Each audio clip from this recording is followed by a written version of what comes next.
All right. What's up, everybody? How you doing out there? Welcome back to the show. This is last week's fights. My name is Thinker St. James, and tonight we are doing a this week's fights because we are going over each and every fight from UFC Fight Night, Ulberg versus Reyes. We will be taking a look at last week's Contender series as well, doing a review of that. And to do all of that with me, as always, the man, the myth, the legend, the Ohio player, and my co-host, Mr. Chase Parton. How are you, sir? Dude, it's Monday and we didn't have fights on Saturday. Like, what in the world is going on? Like, this is just not what I like to see. But what's the deal with that? Why do we even get a week off in the first place? Yeah, it's a good question. I mean, every once in a while, a week off is probably okay. But what we have come to find out is that the new schedule on Paramount Plus, when the UFC moves over to that service, is going to be a little bit lighter. So we're going to have a couple more weeks where we will have off weeks. A couple of weeks with no fights from the UFC. Well, the reason I question it is because we normally get weeks off when there's American holidays. So we get like the 4th of July, Memorial Day, I think is when we get weeks off. So this one was kind of just interesting because this could have just been a week off at the end of the year, just throw it in December. If I had to guess, I'd probably say that it was because it was right after Noche slash Canelo Crawford. That would be my gut instinct. They had a big event with the boxing. They had Noche, whatever, not necessarily a huge event, but still, two things at once for the boss man Dana White. He probably was like, let's calm it down a little bit after that.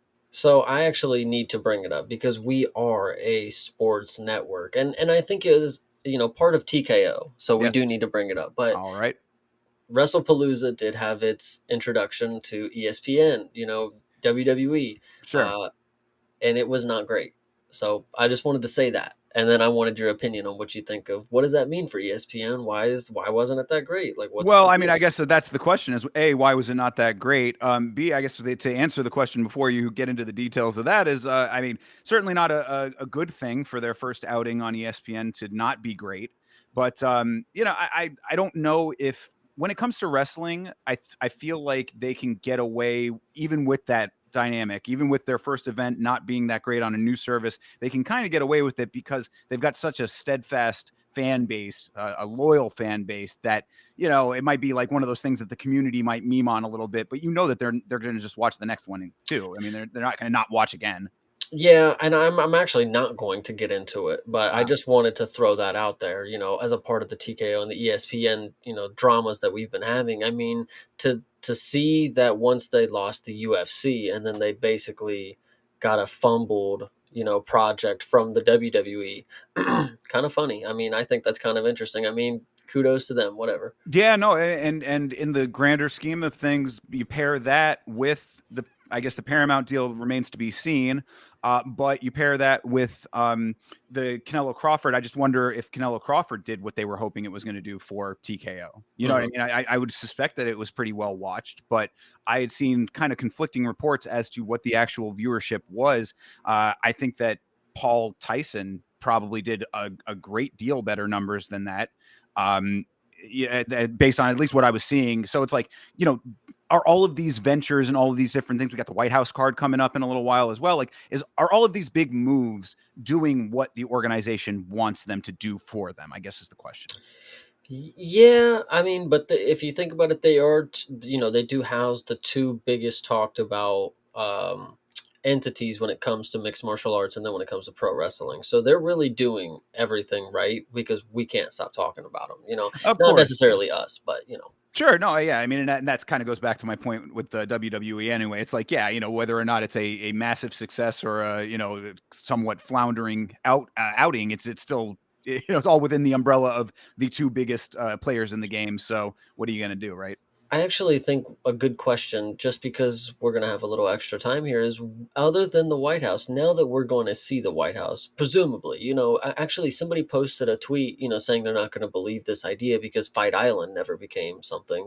That was just also, they had pictures and shit of that. I even saw the graphic. I'm like, damn, that does look pretty cool, don't it? But I never, mean, we never got came to Fight fruition. Island. I mean, they did the fights in Yaz Island or whatever, but it never became like an actual island, an island. It was just at a place that was away. Yeah. So there's that. But other than the White House, Mhm. is there another country or region is like we gotta have? I mean, you have the Colosseum, could be something else is another idea, but Oh, interesting question. I guess I never thought about it. I mean, well, yeah, I guess if you really want to go into more like conceivable, realistic things, they have to do Spain at some point for well, I Ilya. mean, They were talking can, about that.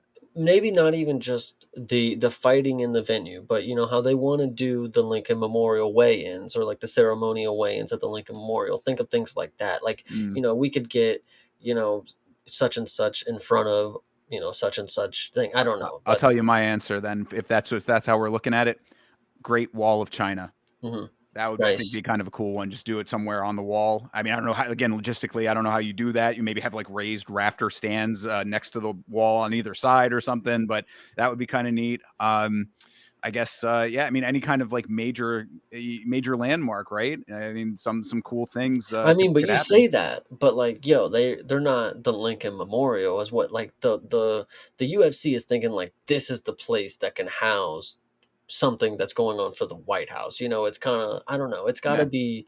I'm not saying the Lincoln Memorial is something crazy, but like in their eyes, that's what they deem big enough. It's not like they're going to the Grand Canyon and like, all right, we're doing the face-offs here, guys. Like I don't know. Well, I Like, mean, it's got to be within the same realm of the White House if that's the whole theme of everything. I mean, they all got castles and stuff, Well, and so then there big you go. old How about that? monuments. The Scottish Highlands. You Yeah, can see, do there it. you go. I mean, I think a lot of people out there have good ideas for it, and I think that we just need to hear them. I don't know they exist yet, but I know they're out there. We got a lot of art based on a lot of different regions. Go ahead. Fights on a flotilla going over Niagara Falls. Nice, I nice. mean, I'm thinking I'm a genius. What can I say? Actually, I do think a ferry sort of fight situation is possible. That would be really cool if it just like floated around New York, like. That would have to be one very, very calm water body that they are on, because if that thing, or just yeah, there you go. Maybe that adds an element to it, like any kind of rough seas. The guys are shifting on the mat I while mean, they're on or the or ocean. an not an oil rig, but like in the sea, it's an oil rig, something they Deep, drill deep, for. deep sea drilling. Yeah, yo, go get a fight on that, bro. That would be cool. Right on. Well, I guess if any of that comes to fruition, we'll talk about it here on this show. No, absolutely. Well, so yes, as you had mentioned, there were no UFC fights last weekend. However, I was determined. I said, I'm going to find fights. I had the feeling, I wanted to be on stream. I enjoy doing it so much. I said, I'm going to find something to watch. And I had posted a little bit about it. Did you see my issues with our friends over at KSW? I did not, but I was hearing a little rumbling that something was going on, and I was thinking, ooh, this might be video worthy for Yama here. This might be good. Yeah, I mean, I got everything I wanted to say out on the stream, so I don't know if I didn't necessarily need to put it all out into a separate video. But the abridged version of what happened here is that KSW had an event on Saturday that they on their website said started at 7:00 p.m. Eastern time, local here. 7:00 p.m. local time. It was 1900 hours, which is 7:00. That's the 24-hour global time there, military time. So I said, okay, that's perfect. I got home early enough for it. I was getting everything set up. I come to find out after I had already paid for the pay-per-view, which was definitely affordable, $13 for a pay-per-view. I'm like, absolutely perfect. I said, I am going to give money to KSW. Well, we watched them on the Cage television series. I wanted to support KSW. So I said, $13, you got it. I'm all in. I come to find out that the event had started at 1:00 in the afternoon. Timer on the website was just erroneous. I wait. Okay, so this adds an extra element. You didn't tell me this before. So okay, so one, you paid for ticket or not tickets, but you paid for this event, I certainly did. and it had a lock or something on it. Like, how did the website show you that you weren't able to watch it up until you were? Oh no, well, I mean, you just had to you entered all of your information and then you got access to it. It like popped up a new window after you already paid, but it didn't tell you that the event was already on. It just said that the timer on the main website was just going. Like it had nothing to do with the pay-per-view portion of things. Maybe the timer was counting down the event time. It could have been that too. I tried to rack my brain to think of all of the things that it could have been, but that doesn't make sense either because the event was way over before the end of the timer. I mean, this is an interesting situation.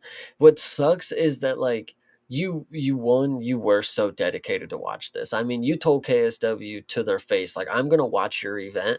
I paid money to take my money and I'm Exactly. going to watch it, and they still just did not want that to happen. I don't know how the miscalculation happened here. Because listen, first you got BKFC getting hit by a tornado, and then now you got this right here. I mean, this is ridiculous. As I said on the stream, no good deed goes unpunished in mixed martial arts outside of the UFC when it comes to Yama for some reason. I don't get it. You're right. This is the second time in a row this has happened to me. So, yeah, I don't know.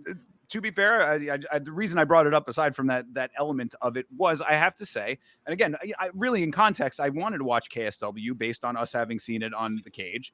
I was like, it looked like a good promotion, at least in the representation there, and it was. The card was very good. I thought we had a lot of finishes. I think it was How was the nine. pacing? Pacing was great. You would have loved the pacing. Nice. It was really nicely boom, boom, boom. I think it was 9 fights in 5.5 hours. So really Oh, can't beat that.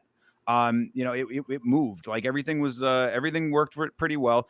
They did have like some beginning and end filler, like, so yeah, mhm. there was a little bit of that No when people. concerts, no podcast in No between. concerts, no podcasts. Exactly. No, it was really nicely streamlined, and you could also get the commentary in English or in Polish, which was really cool. They did English announcing as well. The production quality was all really good. I enjoyed the KSW product. I would have really enjoyed it if I was able to watch it live. What day did you say this was on? Friday, This Saturday? was on Saturday. Okay, I didn't know what days that they had their events. This does seem like something that I might, dip my toe into one of these days. KSW $13. I mean, I'm not trying to say I'm out here, but $13 That's sounds like a good time. That's exactly what I'm saying. Like, I for that for BKFC, the same thing. I think BKFC was like 10 or something like that. Like, this is, for these other promotions that I want to watch, and that we have the time to watch when there's no UFC, especially now, as we'd said at the start of the stream, that if they're going down to 44 events, and we got 52 weeks in the year, then there's opportunity for other things, and I'm happy to spread it around a little bit for that amount of money. That's what pay-per-views should be if you want people to actually pay for them. I'll tell everybody right now because I got on. I had my big boy smart pants on, and I bought Paramount for a year when they had their big discount for 50% off. I just want to say, when Black Friday comes, everybody hold out on your Paramount subscription right now. Black Friday is going to come around. You're going to be 2 months early, but who cares? Who cares? You're going to pay for the entire year for half the price. You're going to get UFC for 9 months of the year, and then when it comes back around, you already be at Black Friday again. Just get it again. Just, it's gonna be easy for you. Just listen to me now. Do not buy a month to month subscription of $7.99 because you're gonna end up paying way more in the long run. Just cash out, buy it one time, $30 Black Friday, call it done. There you I go. like it. Yeah, you're gonna get UFC and a whole lot of nothing else, but I'll save that for the potential video I might do on that one, because that I also did the same thing that you did, and I was taking a little bit of a peek around in their catalog, their library there, and yeah. I actually want to bring it up. So when I got the Paramount subscription, I obviously was telling Thinker like this is what I was doing. I got it for $30, and Thinker had some skepticism along with some other people in the Discord. Am I actually getting the UFC for $30 for the whole year? And so Thinker, went on their website, decided to get on there with a chat agent, and he asked the question: Is this subscription going to bring the UFC? And as he was doing that, I had this great idea to just talk out my ass. I don't know if you guys know I do this. And I said, that chat agent ain't going to tell you shit. He has no clue. Even if he did, dude, they're under contract. Why would they say anything? Knowing I have no idea what I'm talking about. I have no clue. I don't even know how contracts work. I've never even seen one. And the chat agent just responds like, I don't even know. I can't I don't know UFC.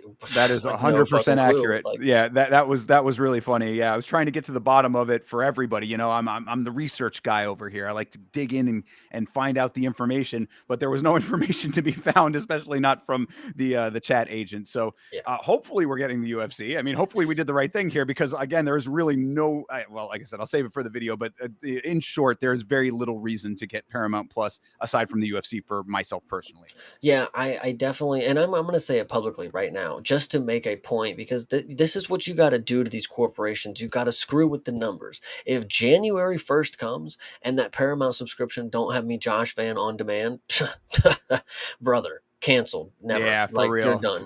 Sailing the seven seas at that point, right? Yeah. So yeah, so we'll see what the deal is there, but you know, little excursions into outside organizations and our now foray into Paramount Plus. Keep you posted, I guess. Yeah, hell yeah, into the void. Indeed. Well, why don't we go into some fights here? Well, let's start off with last week on the Contender Series. This was week 6 of the Contender Series. This was a pretty decent one, yeah. It was definitely decent. I caught this one and we did get to stream it. And I was actually wait a minute. Oh god. All Okay. right. Well, let's get into it then. There were some highlights and a couple of lowlights as well. We'll start off with the first fight of the evening from this card. This is Rafael Uchegbu versus Cody Kovanchek, I believe is how his name is pronounced. Yeah, this one. Poof. Gosh, you got the English guy, and then so in the Discord, I don't know if you guys know, we got a lot of English chaps. So when they go for an English guy, you obviously have a little skepticism. But clearly, I mean, a Canadian. Come on, we know better by now. These guys are not necessarily out here wheeling and dealing. Boy, was I wrong. But I wasn't actually, betting on what was it, Uchegbu? Yeah, I wasn't high on him. When I saw him, I'm like, this dude. First off, he talks exactly like Patty. I don't know if you guys noticed. He's a Scouse, so That was hilarious. I wanted to tell you. I don't think I had mentioned this to you off stream. I caught a little of your stream. I had put it on at some point later in the evening, and I heard you talking about this guy, and some of the stuff was pretty funny because yeah, the voice does not necessarily match the appearance 100%. You know, he's a darker dude, but he has a super Scouse accent that was very very pronounced. Yeah, no. So that was definitely pretty funny. But I mean, other than not wanting to like him for a lot of different reasons in this fight, getting finished by a Canadian, I mean, it's just not a great look. I can't really. I'm trying to think. God, this was so long ago. I should have rewatched these, but like this one specifically right here, I can tell you I wasn't going to. So Yeah, no. Well, what I remember from this one, and yeah, same for me. I mean, I wasn't able to go back and rewatch these. It's hard for me to find time to go back for the Contender Series. But this one, I do remember that there was a cage grab that ended up being pretty significant in the course of things because what happened was that Kovanchek basically, I think, stopped a takedown with a cage grab and then used it to parlay it into some elbows to the side of the head that certainly were impactful and ended up being a detriment to Chegbu here. So that was not in the round where the finish was in the beginning of the third round. That I believe was in the first. I want to say it might have been in the second, but okay. either way, it was a pretty bad thing to happen and a bad look for the referee. You're fucking cooking. So yeah, no, this was actually hilarious. Oh my gosh, this was so fucking funny because one, he grabbed the cage, and in my opinion, I mean, any cage grab obviously is gonna like if you're pulling on the cage, it's literally changing the momentum of what you're Right. doing. It's not like you're just pull. It's not like you're just having fun with it. It's like if you have your fingers laced and you get pulled, you're literally pulling the cage. Anyway, so yes, he was definitely cheating and changing the position. Didn't get called for it, no big deal. But the way that he landed the elbow after it, it was like a gunshot. Like he just went boom, Yeah. and then he just falls. Like and like you literally thought this dude was dead. So shout out to Uchegbu for actually like eating it. I mean, the dude he might have got that elbow off either way. Like, would he have got taken down because of the cage grab? Maybe, maybe not. But like the way that he ate this elbow and like almost fucking died, it was, dude. I can't tell you how crazy it looked. But anyway, so yeah, he did fight through that. Shout out him. Was the first round, and then ends up getting finished in the third round. I mean, so what can you say? I mean, if he didn't get finished in the first round, he certainly did get it in the third. And if he would have got finished in the first, we would have been talking about it way less. That's all I'm saying. So Yeah, well, I mean, my issue with it was just that it was a course altering cage grab. That's the I problem, agree. because it's like, because we'll talk about another one of these where there was fence grabbing going on multiple times, and a point was eventually taken. But this time it was, this was an issue that actually did really highly impact this fight. But the ref didn't call the cage grab, and didn't take the point. And like you said, I mean, the finish would have negated it anyway, so I guess it wouldn't have mattered. But still, it was just, on the Contender series, where this is the first impression that you're getting of these fighters, at least for me, for the way that I do the Contender series, like, and a lot of people, if you're not following on the regional circuit, this is the first time you're seeing a lot of these guys. It did not give me a good first impression of Kavanchek. Yeah. I'm not necessarily sold on it. If he was, I don't know. I mean, he did finish him, but Uchegbu was not great. That's So true. Yeah, yeah. I mean, I guess that's the other point as well, is that it's unfortunate that it happened with this specific fighter, because it probably was trending that way anyway. So if it had been a more competitive opponent, then maybe the dynamics would have been different. the last thing that I'll say about him is I don't know if you heard in this little promo. He trains with one of the best, UFC talents, is what he said. And coming from, as being a scouser, you're obviously thinking he trains with Patty. No big deal. He trains with Darren Till. Yes, yes, yes. That is true. He is a Darren Till training partner, and yeah, one of the, since there are only two there, I mean, one of the best is still accurate. Exactly. One of two of the best. Exactly. Yeah, So certainly getting knockouts in boxing. So shout out to Darren Till. heck yeah. All right. Well, let's move on to the next one here. This is In Su Huang versus Patty McQuarrie. Just a weird fight, man. Not a great one. Not weird in a good way. Well, the problem is that Patty McCory was on The Ultimate Fighter. Correct. We did get to see him lose to Robert Valentine, who is now terrible in the UFC. Also correct. Excuse me. So the fact that I had hope in Patty McCory, it was not warranted at all. I mean, this dude should not have had the hype that I did, but he went back to Cage Warriors and he was actually winning fights and getting finishes. So the thought process was a little valid. It's not like, oh, he's just been on the regionals can crushing. It's like, okay, he went to he went on the Ultimate Fighters fighting UFC talent. He was fighting him before they got there, kind of deal. Even though they suck, I mean, it still is more experience than somebody who's literally 8-2, whatever you want to say. But this fight here, what can you even say? Like, these dudes are terrible. Like, Yeah, yeah, both, really all around. It was pretty amazing. Now, going into this one specifically, I think that my brain just over the years it kind of has gotten little mushy, because I watched the entire Ultimate Fighter season and did not remember Patty McQuarrie in the slightest. So I have no clue why. It completely went out of my brain. What I was saying on the watch along was, I was like, I remember there being some talk about this guy because he was a Cage Warriors guy, and had been winning in Cage Warriors. I thought that he was like a newer prospect that had been like really setting Cage Warriors on fire, and this is now his UFC shot. But no, you're right. He was on the Ultimate Fighter, went back to Cage Warriors, had his stuff going on over there, was getting some wins. I guess also had like a political thing that he did at Cage Warriors that got a little bit of attention. Whatever. The point is that, like, I completely blanked on that, all of those aspects, until chat reminded me. So I was like, oh, okay, well, shit. Now I'm getting a little nervous here, because it's like, if the guy we just saw Chapolin, the guy goes on the Ultimate Fighter, doesn't do so well, comes back. It's like, I mean, really, is this the caliber that you're looking for? Luckily, he was fighting In Su Huang, who basically, for at least the first round, if not the first round and a half, just did not want, like, it didn't look like he was trying to fight at all. He was very stiff. He wasn't throwing. I mean, it was a lot of movement for not a lot of action. I normally gauge people in this sport. If they have a lot of tattoos, that means they've been getting fight bonuses. Yeah. This guy here, he must just come from money because he just is not getting bonuses. I don't see it. Yeah, if you're just listening, In Su Huang has a full, like almost a t-shirt's worth of tattoos, his entire That's torso. actually a great, yeah, it actually would go exactly underneath a t-shirt, and, like, maybe that's the thing, you know? Yeah, yeah. I mean, I've seen that. Yeah, I'm not implying this about him, but I've seen like Yakuza people with that amount of tattoos before. He's Korean, so that'd be a different country, of course. But just for reference, that's the amount of tattoos that he has. But yeah, certainly doesn't fight like somebody with that would, the tattoos would signal. Yeah, no, this guy here, I mean, they just hand fought the entire time. They didn't really do anything. They traded jabs that weren't very powerful.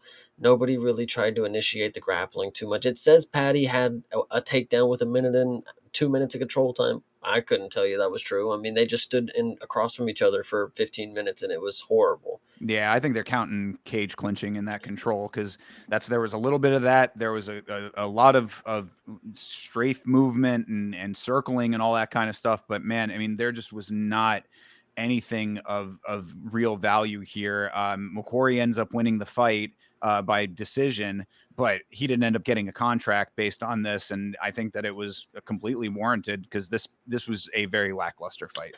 I think we need to start doing a couple different things on the Contender Series. We need to start tweaking the rules. If the Ultimate Fighter could have a 2 round system where third is if only if we really want to see it kind of deal, if it's warranted, that's what the Contender Series need to implement. Also, I don't know if you guys know, we'll talk about it again. Lethwi, Myanmar's native sport, it is finish or draw. That's what we need to implement in this shit. You guys need to go out here and fucking die for this shit. Like seriously, I'm tired of it. I Like mean, yeah, yeah. I don't know if I agree 10,000%, but you're not too far off base. At least with the second part, I do like that idea because because really breaking that part down, I mean, this is a pro fight. Like this is on their record as a professional fight, so it's like, I don't necessarily think that the 2 round thing makes sense for that part of it, but. I mean, going in there and having it be a draw at the end of it, if no one finishes the fight, then I mean that's certainly an incentive. at worst, you get one draw on your record because you went to the Contender Series and you fought like a little fucking chump. So I mean that. Yeah, well, whatever the case may be, I mean, this certainly was not it, and no contract awarded.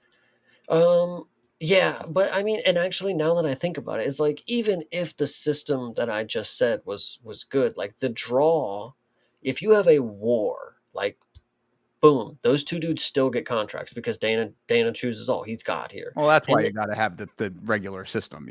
no, no, no, no, no, no, no. Fuck it. Hear me out. Hear me out. If it does end in a, if it's a war, we don't get a finish and it's close. Obviously, we have a different scoring system if that's what it comes to. I mean, Dana still chooses, but I still think it's pretty decent of an idea because then neither of those dudes take a loss.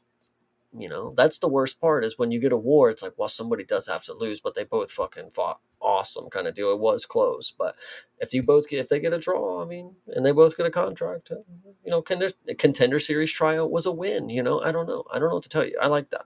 Well, you take it right up to Andy Foster and the commission, and you tell him that is what needs to happen. I got to take it to somebody. So All right, fair enough.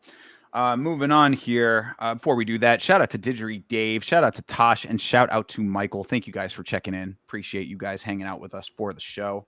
hell yeah. All right, next up is Tommy Gant versus Adam Livingston. Now, let me tell you something here. I generally, I always say I don't come into the Contender Series knowing anything about these fighters, so I'm getting a complete fresh slate first impression about these guys, right? Adam Livingston really made a negative impression on me from the beginning of this thing. He was talking a very slick amount of game in his promo packages. A lot of times I'm chatting through it. I don't even really listen to him. I tried to listen a little bit more because of something that you said, Chase. You were like, this is not only their first impression in the cage fighting, but it's also their first impression on the mic. And I'm like, I need to consider that more a little bit. Like I'm getting bits and pieces, but I should probably pay a little bit closer attention to some of that other stuff too, in case it plays a factor. Well, here it certainly did, because Livingston was very, very cocky. came into this fight not fighting great and then grabbing the cage multiple times. This is the fight where he ended up getting a point deduction for cage grabs. So all of this massive amount of game that he was talking coming into this thing as a New Jersey guy was completely unfounded. And shout out to Tommy Gant on the other side, coming in here like a cool customer, really seemed like a decent guy, very well spoken and like I said, decent human being, and comes in here and manhandles him. So I loved this performance from Tommy Gant, and Adam Livingston really, he was on the shit list for that one. Dude, this Tommy Gant guy, I want you to listen to this because this is honestly pretty nuts. So in 2024, this guy fought July 20th, okay? July 27th, okay? August 3rd, August 10th, September 7th, October 19th, November 11th. What? Yes, this dude fought consecutive weeks like 4 times in a row.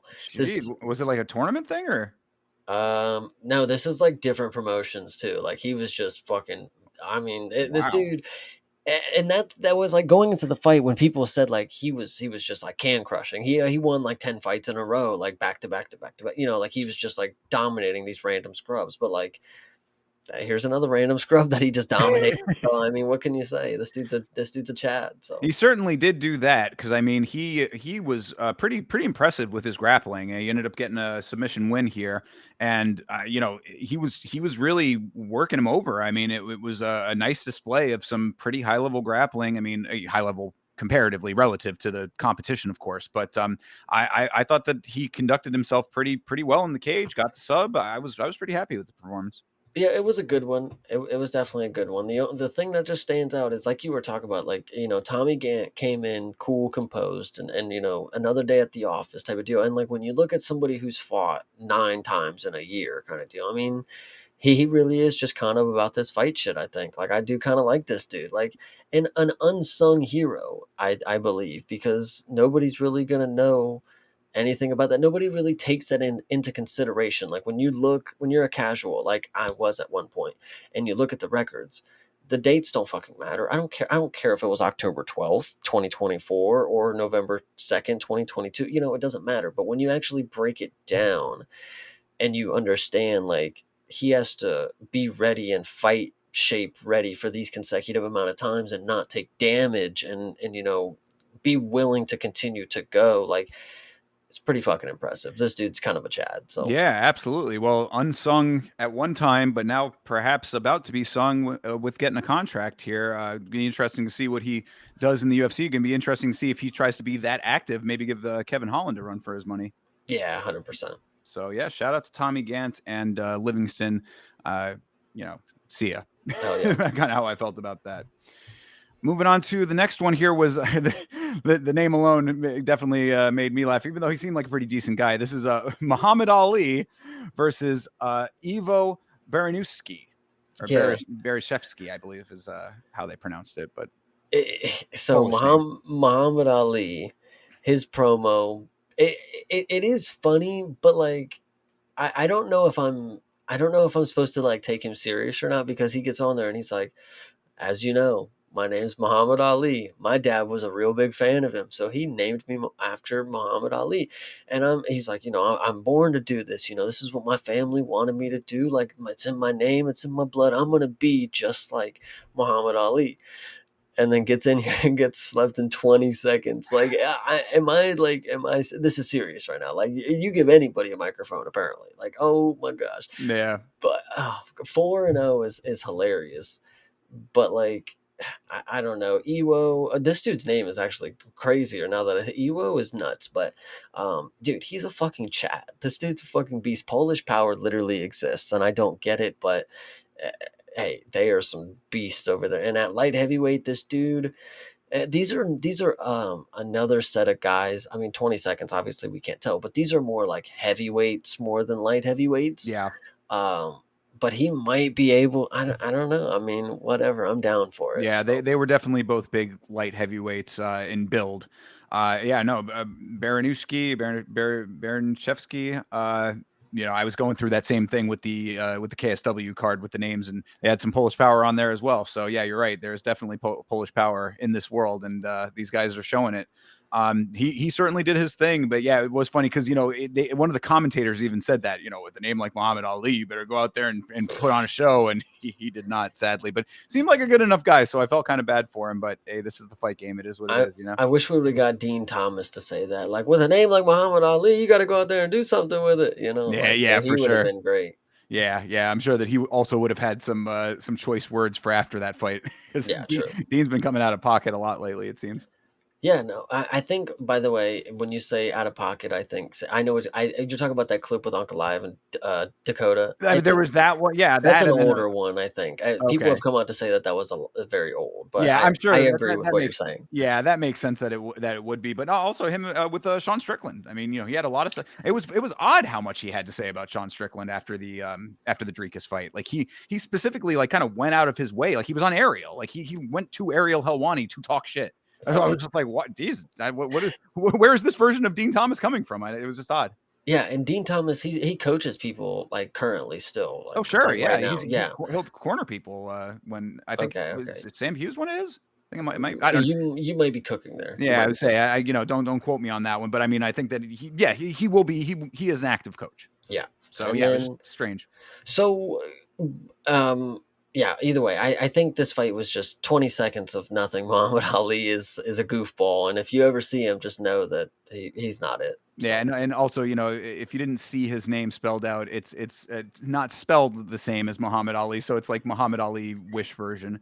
Yeah, it's kind of crazy because if he goes out here and he gets the 20-second knockout, it's like he kind of has aura because his name is Muhammad Ali, but it's spelled different. Like it's spelled kind of cooler. If you think about him getting a first round knockout, it's like, damn, his name is spelled cool as shit. It's like if he gets knocked out in 20 seconds, it's like that's a stupid way to fucking spell your name. You dumb. Like what are you doing? Like fuck, let's spell it like the boxer, dude. Like Yeah, so. fair. Yeah, but either way, I guess we're not going to be seeing much more of Muhammad Ali anymore. Nah, probably We'll not. see. I don't know. He might come back. Who knows? But Yeah. either way, good win for Baron Shevsky. So Yeah. before we get into this next fight, I want to interject and I want to say so last week during the podcast, I don't Mhm. know if you saw somebody had commented Hater Sosa, and I wanted to bring it up. Like Mhm. I was going to be like, "Oh, that's a dude on Contender Series." Like, but I didn't want to like pinpoint one comment and then obviously we're talking about Contender Series, this week. Right. But that was at the time we didn't know any of the situation when that guy commented and we get off the podcast for that night, we find out that Mr. Sosa's father had passed away like or that day or the morning of whatever the case may be. So I wanted to say like to whoever was in our chat, like they were on it, they wanted us to know, and I'm sorry we didn't get to you and we didn't understand what was happening. But yeah, so the circumstances going into this fight, go ahead and list them out. I just wanted to Oh, say that we heard them first. sure, absolutely, yes, most definitely, and thank you to that person for stopping in. But yeah, this is Maxon Lee versus Hetcher Sosa, and Sosa. Not only that person, but a lot of support from Spain. He is from España, so during the watch along for this episode of the Contender Series, I had a lot of Spaniards in the chat, and they were all very supportive of Sosa. In fact, actually, a little other point that I wasn't going to bring up, but it reminded me now. He fights in WOWFC, which is a Spanish mixed martial arts promotion out there that is co-owned by Ilya Taporia. And the production on that is actually pretty good as well. I saw a little bit of it. One of the people in the chat was like, "Hey, you should watch some of the fights from over there." And I took a little bit of a look at one of them before the card started. And I was like, "This is pretty good." So yeah, shout out to WoW FC. I think the only thing because the fight itself here, there's not really much to take away. I mean, he dominated him, but the real takeaway is what I was feeling towards the situation after learning, about his father and then, him proceeding to go on with the fight. There's a couple different things that I'm thinking. Like one, Dana would have been okay if you didn't go on with the fight. Like he obviously gets, things happen. Like, kid, if you go home be with the family, your dad just passed away. Like obviously that could have been an option. He didn't take that option. Whether he felt that was an option or whether he felt like, oh, the show must go on or I'm doing this for my dad, we don't know. Um, I I think dominating performance or not, I think it was also hard to just gauge what he was actually capable of because we're all looking at it from a lens now. Like he's gonna have to get the contract either way because if not, that's really fucked up. Like he could have the shittest performance, and Dana's gonna be like, you showed heart here, kid. You're gonna have to. We're gonna have you. He was gonna get it either way. I think is an unfortunate thought process that I have going, into the fight and after it. Like he could have lost, and Dana would have given it to him. I think Nah, I don't think so. I think to he that, I gave him think that another chance, it, bare minimum. bingo, exactly. It would have been like, yeah, we appreciate that you stepped up even with the circumstances. We'll give you one more shot. Again, the same that they did with the dude from last week with the light heavyweight guy that's going to come back in week 10. He'd be back in week 10 too. Week 10 can just be the week for everybody who had weird circumstances earlier in the season. Yeah, But I regardless, he fought though, and as you had kind of we're going over with that, yeah, his father passed away on the day of the weigh-ins for this, so it was mere hours before he was fighting, and I think he had said that he's going to take his father with him into the cage in spirit, and he certainly put on a show in that regard. I mean, it was the fight was it wasn't fireworks necessarily, but it was very dominant. So he definitely went out there and performed, and he did a good job. I'm not trying to, talk about old shit already, but we didn't actually bring it up on the day of, and I only thought about it because I watched it in like a replay or whatever.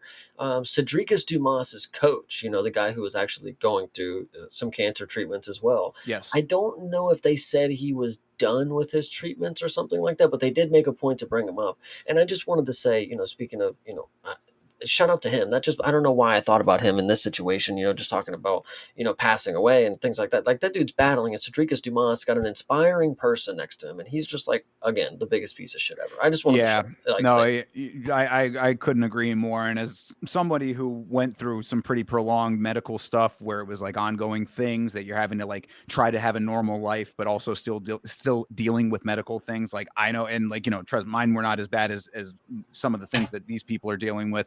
I know that it's a very difficult thing to be able to continue on in a normal capacity. So anybody, especially in a combat sports environment like that, shout out to everybody who's struggling like that and making it work. It's very admirable.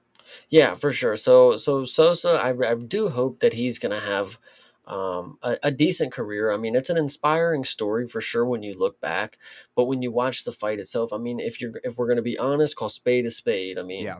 this was not a contender series performance that gets you a contract in any other day, in my opinion. I mean, we've seen dominating performances, but it's not about bro, it's about wowing the crowd. It's not about having people sit there like he's fucking doing it. He's doing it. Like Yeah. you have it's the same thing with Hamzat and Dricus. It's like you watched 5 rounds knowing exactly what Hamzat was able and capable to do, and he did it every single time. But there was no excitement to it. It takes two to tango. It's a dance. You gotta have the give and take kind of deal.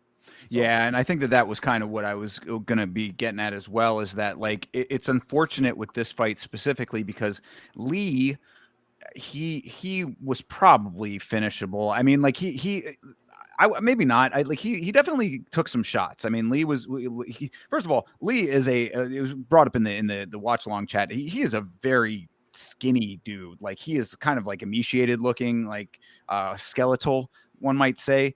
And he's a grappler. So I mean, like Hetcher was kind of coming in with a little bit of an edge. If he was able to evade the grappling, he could definitely bomb him with shots and stuff like that. Lee did take some good shots. So maybe he's just got a really good chin. I don't know, but like it felt like if Hetcher had been able to take it up like 2 notches more than what he was doing in the striking department, especially later in the fight after Lee was already taking a good amount of damage and still just kind of going through it and everything. Like because Hetcher ended up having a good amount of control as well. I mean, like like you see, like Hetcher had all the control as far as the numbers go, right. and a lot of it. So it's like Yeah, I remember mostly him laying on top of him for a little bit. yeah, and it was Lee trying to go for like like leg locks and things. He was trying to kind of get fancy with the grappling, and not much success lost there. So I guess what I'm trying to say is that, like, I don't know how much of it was the circumstances, how much of it is his natural talent and all of those kinds of things. I'm sure that there's a combination of all of those factors, but a little bit extra probably would have been able to get the highlight that would have made Hecher Sosa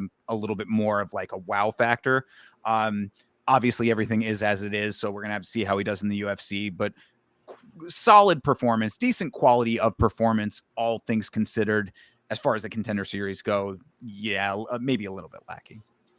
And I mean, I guess none of the contracts really surprised me. I think everybody got one that should have, and everybody didn't that shouldn't have. I mean, I didn't actually stick around to listen to Dana. I really hope he ripped into Patty McCory, but I could be wrong. Nah, he didn't. I mean, he just kind of said, it wasn't really what I was looking for, kind of thing. And he doesn't really like dig into too many people. I mean, the only time that I can really think of like a person that he really like laid into was that dude that ended up going over to the PFL and having a pretty decent, successful career over there. His name is escaping me, but I've seen him fight in the PFL and he's done pretty Well, okay I over mean, there. not rip But into him, but like in week one, he got on there and said, "Look, this is not what we're here for. I mean, if you're gonna come out here, cancel the flight." Like that was real, you know. yeah, well, I mean, I think that was because it was consistently poor throughout a couple of those fights. I mean, it was a pretty dull event overall. But yeah, no, I mean, Hetcher gets a contract, Baranchevsky gets a contract, Gant gets a contract, McQuarrie does not get a contract, and Kovanchek is the one that I thought did not deserve a contract, but he got one as well. So Yeah. So yeah. So there you go. I mean, that is week 6 of the Contender Series. I thought it was pretty decent overall. Like I said, a couple of weird little instances here and there that maybe weren't up to Chuck, but still, we'll come back tomorrow for week 7 and do it all again. hell yeah, we will. All right. Moving on to the fights of this weekend. This is UFC Fight Night, Ulberg versus Reyes. This is taking place in Perth, Australia at the RAC Arena. What do you think of this fight on paper, sir? Oh, we want to do this fight first? Well, I know. I'm sorry. This card, rather. This Excuse card. me. Okay, yes, yeah, absolutely. So this card on paper stinks. This is Kind six of this set is you up for that one, but this is not great. I mean, we're gonna go through it, but half the people I can't even get a good gauge on if they got aura or not because they're just a blank picture. I mean, this is 17 fights or something where I don't even know 12 of them. I don't know. This is pretty nuts. But to start out with, this is a banger first fight. But either Sure. way, And what just to finish the thought, what I will say about this on paper is that the UFC, when they go to Australia, they do a good job of hometown representation. So I believe what this card is, especially as a fight night, is hopefully going to be an exhibition of some new talent coming in from Australia. A couple of people you probably know from Australia. A lot of hometown heroes kind of thing. hear me out. And I Yes. actually thought, shout out North in the Discord because he brought up a great point. And I actually think now that I sit on it a little more and stew, it's like this is so valid. The big premier fighters from Australia, they don't want to have their check cut by them taxes out there.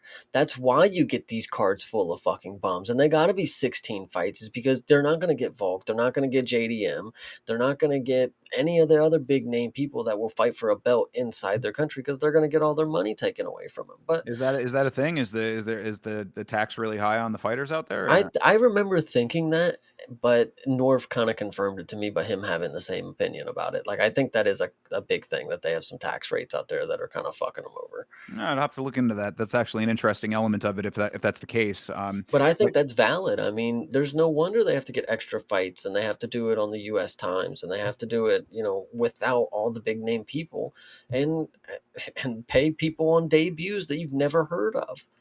it could be. I mean, also the travel obviously is very, it's extensive if they're making them leave Australia. It's on the other side of the planet, of course, too. Gotcha. I So know traveling is so hard in the UFC. People are just terrible at getting around in this sport.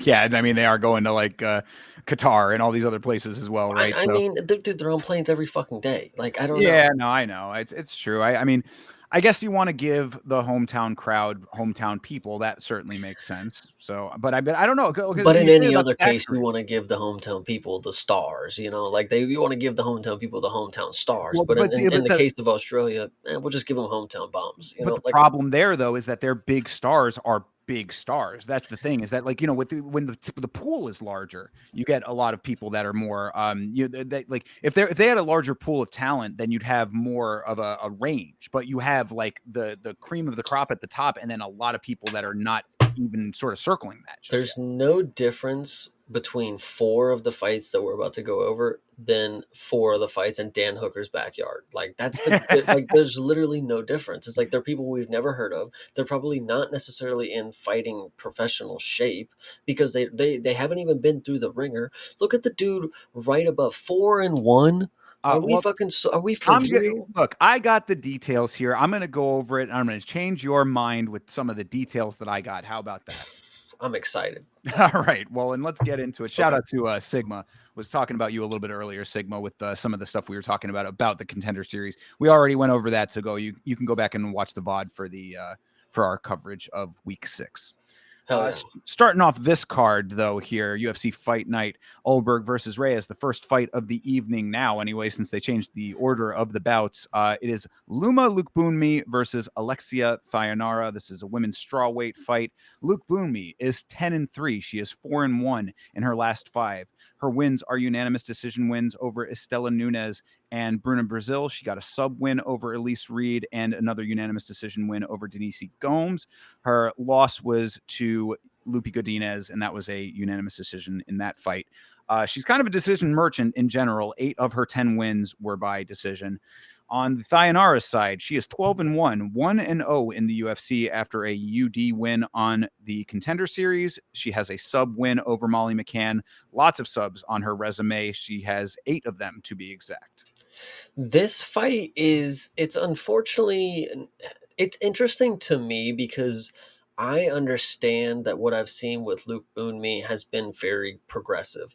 She came in as a very stagnant striker, and in her last fight, she was able to showcase that she has wrestling and grappling, and that she's willing to learn new things. Coming from Thailand, the only Thai fighter that we have in the promotion right now, she's obviously got a lot on her shoulders. She has to. She can't be a Muay Thai girl because people know, like, oh, if I'm fighting a Thai person, I'll just train Muay Thai. I just know how to defend Thai stuff. She has to be more than just that. And she also, again, she has to be ready to evolve her game. And I think what I saw in her last fight was her evolving her game. Unfortunately, she's 5'1", which is crazy to look at right here. Like, this is nuts. That's so tiny. Andrade is 5'2".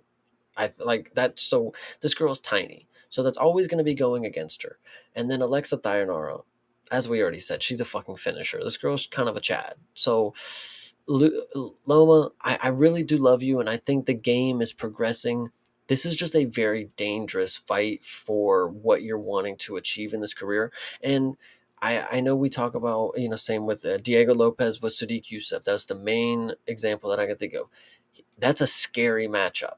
That's like you fuck up, you're gonna lose bad type of deal, and you're gonna lose all the momentum. Now Loma has no momentum right now, but if she fucks up, she's gonna lose bad, and she ain't gonna have shit. Now if she comes out here and beats Alexa Thayonara, oh she's good, she's golden. I know she's cooking if she comes out here and beats Thayonara. Like fuck. Yeah, no, well, you're certainly correct that she has made improvements, and this would be a pretty big win on on her record, her resume, because Thayonara is coming off of the early sub of Molly McCann. Obviously, Molly was a big name, no longer in the UFC, indeed, but still, I mean, she was a lot was riding on Molly McCann for an entire country of people, and for Thayonara to come out there, not only to style on Molly, but come out there and have the amount of energy that she had. She was really a presence. You remember she was dancing her way to the ring. She was, she's doing finger guns out there to the crowd. I mean, she really was like kind of putting on a show before the show, and then the fight was a show as well. So I mean, like she really kind of did a lot to get her name kind of buzzing in that one performance. Now it was just one performance, but as we said, I mean, a lot of her resume is going to be submissions.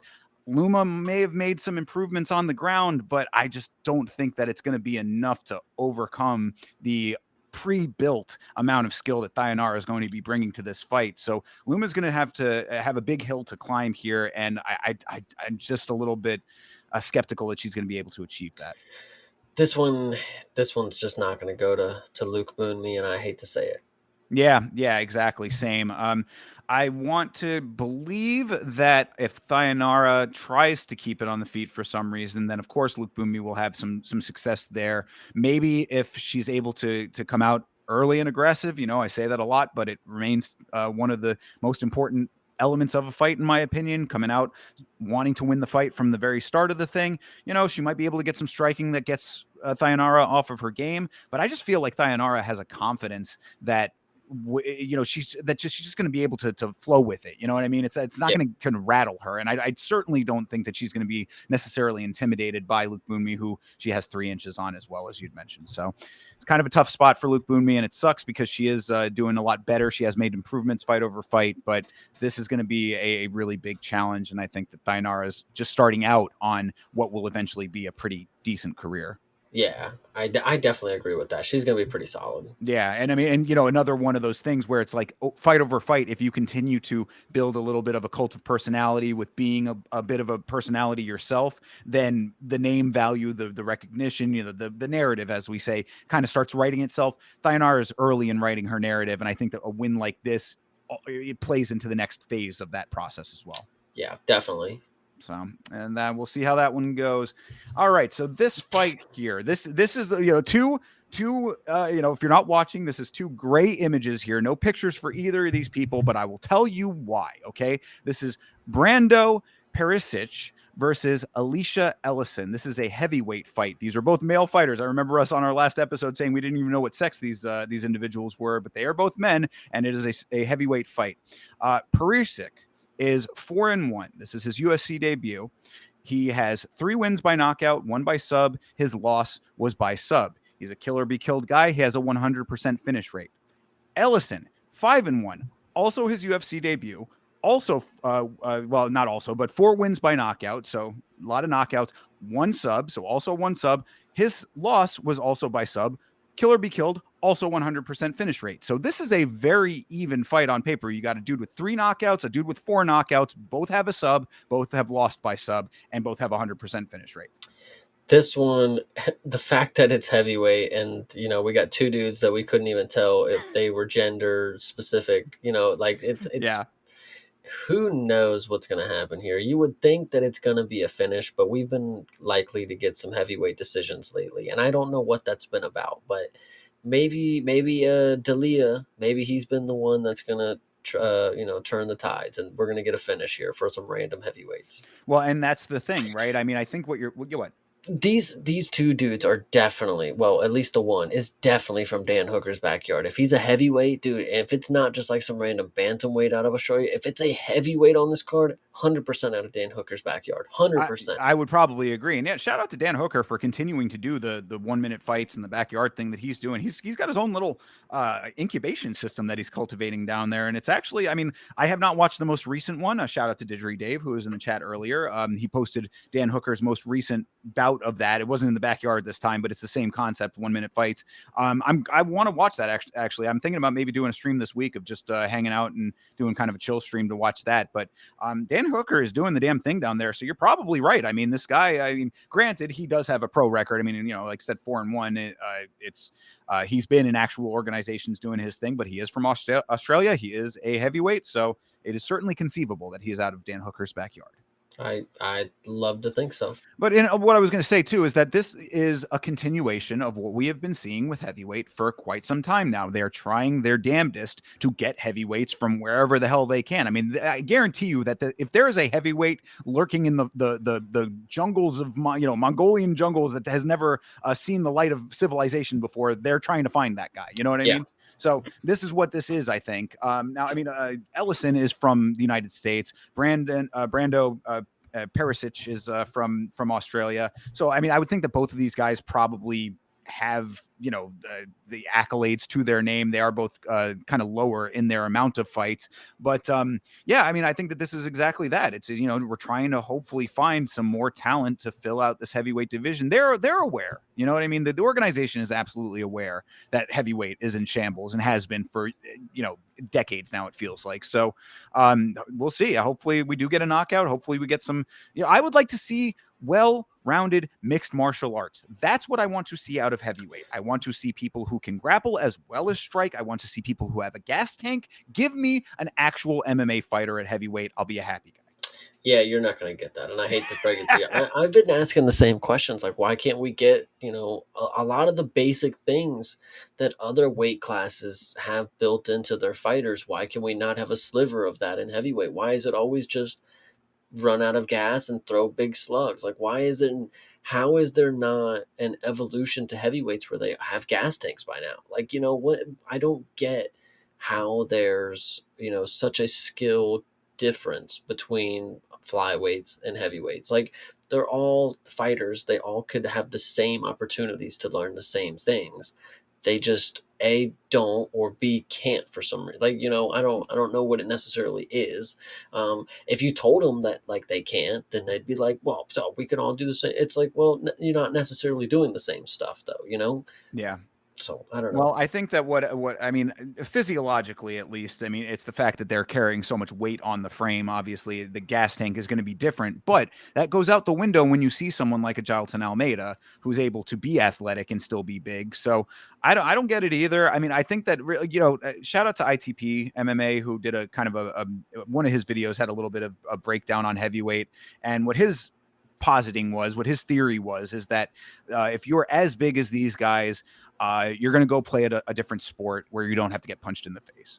That was Yeah. at least what he was saying. So, I mean, is there some legitimacy to that? Perhaps we have seen, guys like Austin Lane who come in from a different sport. Maybe they didn't fare so well in that sport. They come over here and try MMA. We've seen that with Greg Hardy as well. I mean, there's a couple of guys that go the opposite direction, but it's Waldo generally Cortez Acosta. good point. There you go, Mr. Baseball himself. So yeah, so I mean, like we've seen that version of it.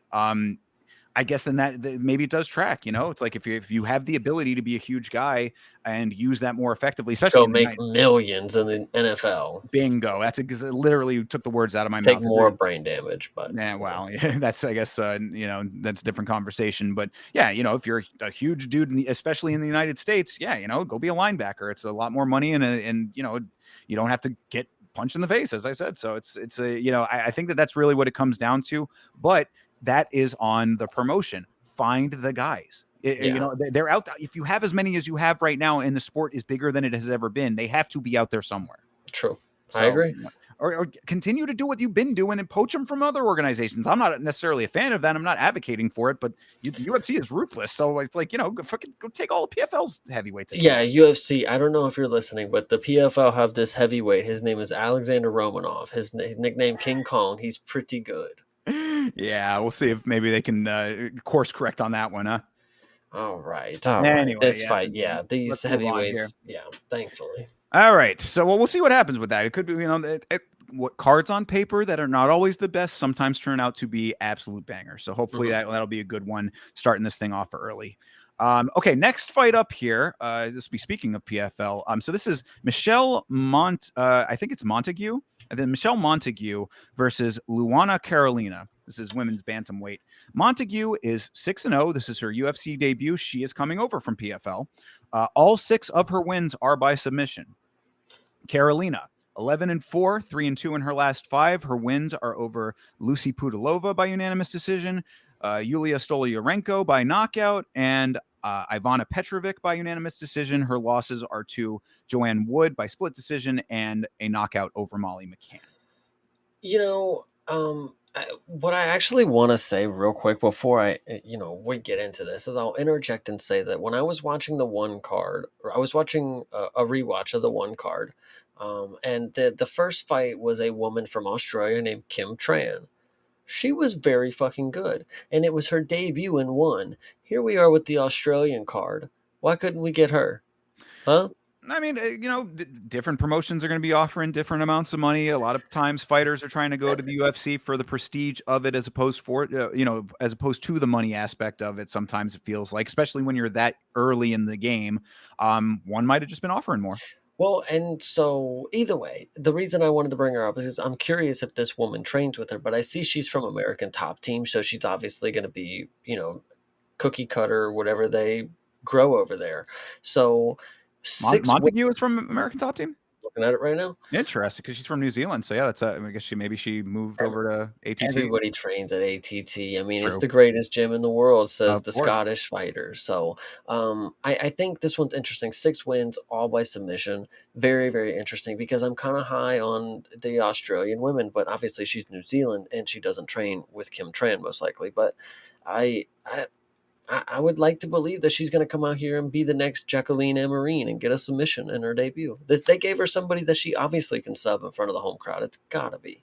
That's pretty much what I was going with as well. I mean, Carolina's a middling talent in my opinion. Not somebody that I envision great things for going forward. So I would think that this is probably going to try to be a showcase for Montague here. Go out and get it done. I mean, do exactly what your resume would lead us to believe. She is a pretty big favorite in the fight. Obviously, the odds don't matter necessarily, but the belief is there at least from Vegas. So go and live up to what your resume is signaling to us is what I would say, because you can do it against a fighter like Carolina if you are skilled enough. Heck yeah, I definitely agree.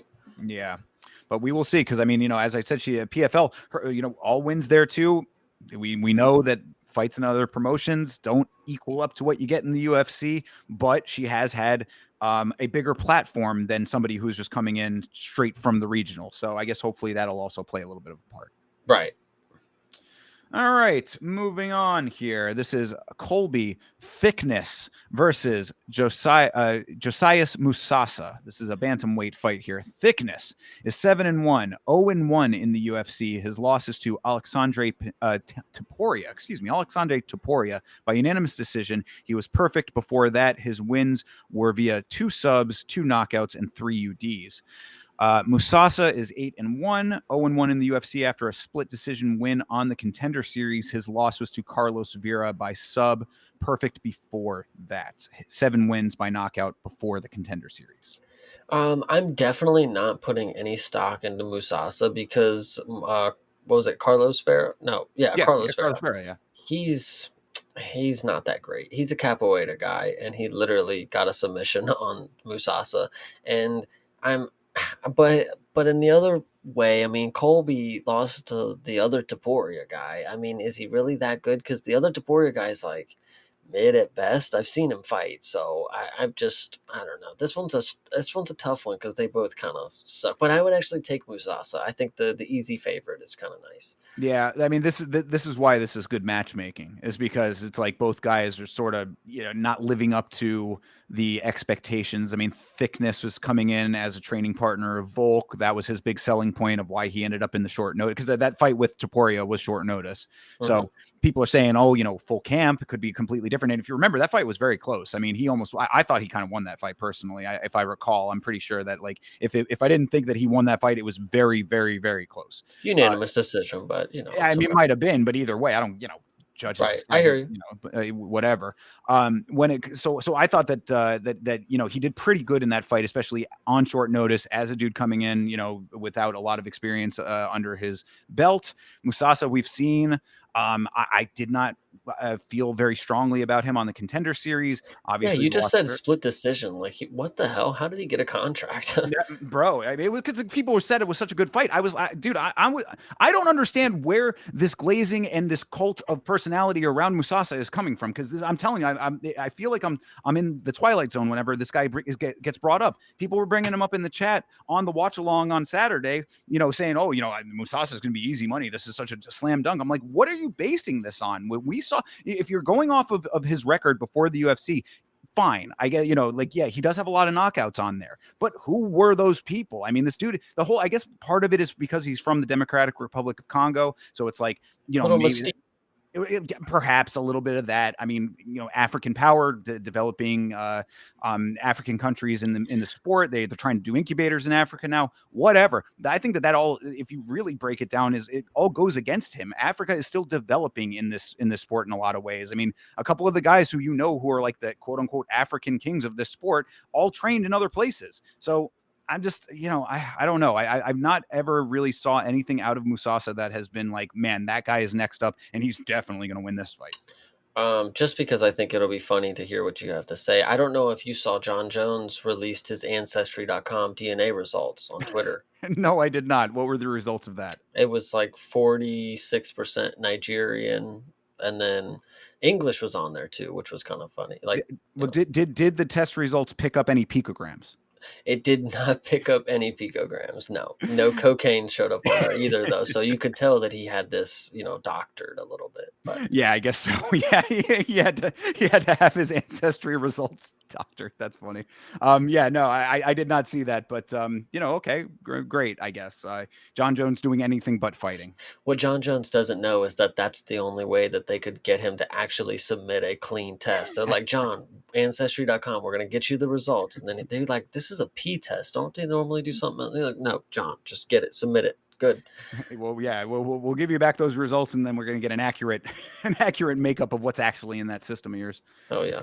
Yeah, no, that's interesting. But as far as this fight goes, it's really a toss up because of how even I think that they are. I want to believe that Thickness maybe with full camp has a little bit better of a faring here. I think that he does have decent ground game. If I recall, I think that there was a lot of clinching. He didn't necessarily end up going to the ground a lot in the Topuria fight, if I'm remembering correctly. But I think that if he gets his hands on Musasa, does not give him the range to let him get the striking off that he wants and gasses him out, because that's something I definitely remembered about Musasa in the Contender Series fight, is that towards the end of that fight, he was looking like he was puffing pretty hard. He's kind of a big dude for bantamweight. He's got a lot of muscle on the frame. So I would think that he probably has potential to gas out. So maybe Thickness gets him to the ground, lays on him, controls him on the cage. So there's potential there for that. So if you're going for Musasa, I guess I'll go for Thickness. I think Thickness is just honestly gonna fight too. I don't know.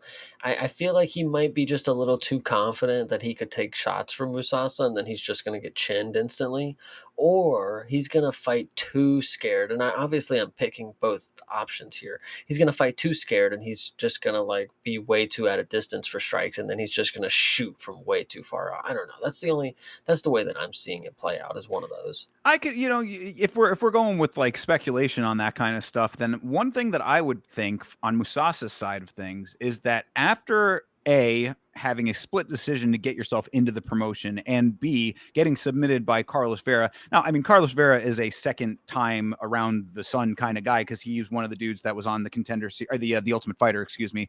In the Redemption season. That was the season that I did the full review of, so I'm pretty familiar with Carlos Vera. You're right, he's a capoeira guy, a little bit older. I mean, certainly older, wiser, all that kind of stuff. But you put that into context of Musasa. Now he's split decision to get in, loses to an older guy who is on his second run in the organization.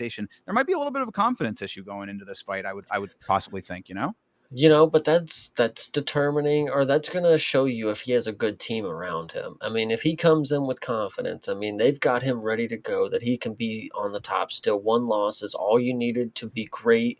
Everybody has to take that one loss, who knows? Or if he comes in here and he looks a little gun shy and he doesn't actually take this dude's head off, I mean, that's going to be unfortunate to see. Yeah, for sure. So, I guess final answer on this one. You going for Musasa? Musasa. All right. Well, I'm going to go with Thickness tentatively. This would be the type of fight that Musasa can win, though. So I wouldn't be surprised if he does win this one. But, further say, yeah, I think that that there's potential for Thickness as well. So yeah, 100%. All right, moving on. Jamie Malarkey versus Rolando Bedoya. Wow, is this a fight? Malarkey is 17-8. He is 2-3 in his last 5. Wins are over John Makdessi and Francisco Prado. His losses are to Muhammad Naimov, Nasrat Haqparast, and Mauricio Hufi. Bro gets knocked out a lot. 5 of 8 losses by a KO TKO. He is fighting Bedoya, who is 14-4, 0-3 in the UFC. Losses to Chaos Williams by split decision, Song Kanan and Jai Herbert by unanimous decision. Lots of decisions on this record for this guy. 7 of 14. He's got a 50% decision win rate. I actually think you hit it on the hill. Hit the nail on the head. I don't know what I was trying to say. This guy Rolando is a decision merchant. Jamie Malarkey is a fan favorite who gets knocked out in every one of his performances. This is a shoe in for Jamie to get not a split, but a decision win that is going to keep his name relevant in the game. I think this is easy. Yeah, I was just going to say the same. This is a bounce back for real for Malarkey. Like he needs a win real bad at this point. He is a fan favorite. He's a dude who's been around for a long time at this point as well.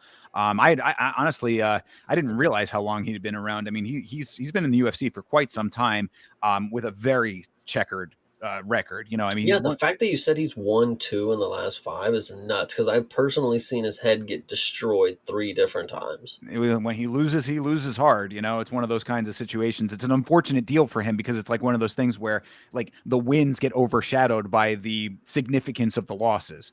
Yeah. So, you know, but then you're going up against Bedoya, who has not won in the UFC. I'm amazed that they're even keeping this guy around. They probably are keeping this guy around for exactly this type of fight to, you know, have him be the dude who can prop up a guy who needs a win. He sails off. He's definitely going to get cut if he loses this fight. No two ways about it. There's no way that they're going to have a guy who's 0-4 in the UFC still staying around on the roster. I mean, unless he, obviously you have to be somebody special if you're going to be 0-4 in the UFC. I mean, Sam Alvey was like 0-9 for, in the UFC But before. he had a lot of wins before that, though. That's the thing. I mean, this Okay. guy is 0-3 in the UFC. Period. He does not have Yeah. any wins in the organization, so it's kind of crazy that he's even still here to begin with. But like I said, I think they're keeping him around for exactly this type of fight. You know. Yeah. No, I definitely agree with you. So yeah, I think Malarkey is pretty much a shoe in. I'm amazed that the odds are so close. They got -110s on both sides of this thing, so it's basically a pick 'em.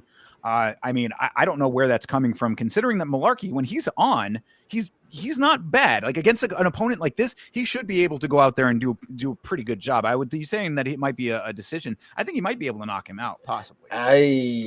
I'm not going to go with that. I mean, I'm not necessarily saying that that's going to happen. I'm saying that the potential is certainly there for this type of opponent. So I'm just surprised that they would have this as a pick 'em. It's just strange to me. Yeah, Jamie's harmless, but that's okay. He's had his moments. 17-8 don't come from See, nowhere, you know. see, listen to what you said. He's had his moments. Perhaps. It's gone. It's gone. Maybe. But I think he can definitely win this one. Yeah, definitely. All right, so there you go. Jamie Malarkey, get the job done. All right, so this next one is Jonathan Mikhailov versus Oban Elliott. This is at welterweight. Mikhailov, the newcomer, he is 8-1, one win in the UFC after a sub win on the Contender Series. His win is over Kevin Jousset by unanimous decision. Oban Elliott is 12-3. He is 3-1 in the UFC after a majority decision win on the Contender Series. His wins are over Basil Heifetz, Preston Parsons, and Val Woodburn. His loss is to Seok Young Ko. Yeah, this fight, I mean, I got to ride with Oban again for the same reasons that I took him against Ko on short notice. I mean, he's got way more experience. He knows how to win in this game. He knows how to navigate to the decision. And by the time he is at the decision, he's got a unanimous victory. It's not like he gets in close battles. You know, the fight that he lost against Ko, he got manhandled and lost. That's fine. But most of the time, he's just point striking and he's going to get himself to decision. I mean, Hafez, he destroyed him, sure. But before that, this dude's harmless and he's going back to being harmless. I mean, it's hard for me to full on agree, only because I feel like Mikhailov is one of those dudes that possibly is still evolving and starting to come into his own. He is winning, and he got the win over Jousset, not necessarily like inspiring a ton of confidence, but unanimous decision nonetheless. Elliot, I've always felt is kind of his head is bigger than his talent. I mean, he has been winning. I guess there is something to be said for being 3-1, and you're not putting a whole lot of stock into the Ko loss. I think that maybe there's some potential for it to be similar to that. I think he was just That was clearly Oban not being there, because like it's not even like he just like didn't have the right game plan. He literally just didn't have a fight to give, and I don't think this one will be similar. Oban, dude, he's normally a fucking Chad. Like you guys are gonna remember. People forget, man. I mean, this guy's he is a Chad when it comes to getting a decision, getting on the mic, and making you forget about the boring performance that I was he gonna had. say, yeah, Chad decision merchant. Usually not two things that are in the same sentence from you. So Yeah, but see, it's different because he'll get on the mic again. He'll make you forget about it. He'll say something funny, and you'll be like, "Yeah, that was a good performance, wasn't it?" But I it think really I'm just probably wasn't. yeah, I think I'm still just a hater from his contender series, post fight where he got a majority decision win and was going out there and being like, "I am going to be the greatest fighter in the history of this organization." I'm like, brother, please, you just majority decision. Yeah, when I talked about Tommy Gunn and he got out, in his post fight speech, and he's like, "You're gonna have to fucking kill me in this ring," I kind of respected it. Oban's the other aspect of that. He got out there after a majority draw where he just skated away after doing nothing, basically. Man, you're gonna have to kill me in this fucking ring, man. It's just funny, but It reminds me of the meme of like all the people on the podium and the guy on the bottom is the one with the popping the champagne deal. yeah, Like that's kind of like that, It's like, yeah, dude, all right, we're really, really well, celebrating being mid.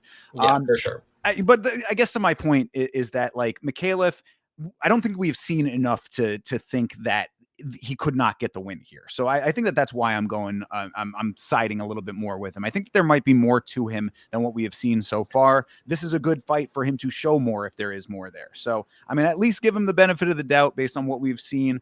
Up until this point, that this could be a nice platform for him to show a little bit more, spread his wings a little bit more. Maybe he comes out here and puts on a show. And if he's going to doing it against a guy who is usually a decision merchant, that's a great way to do it.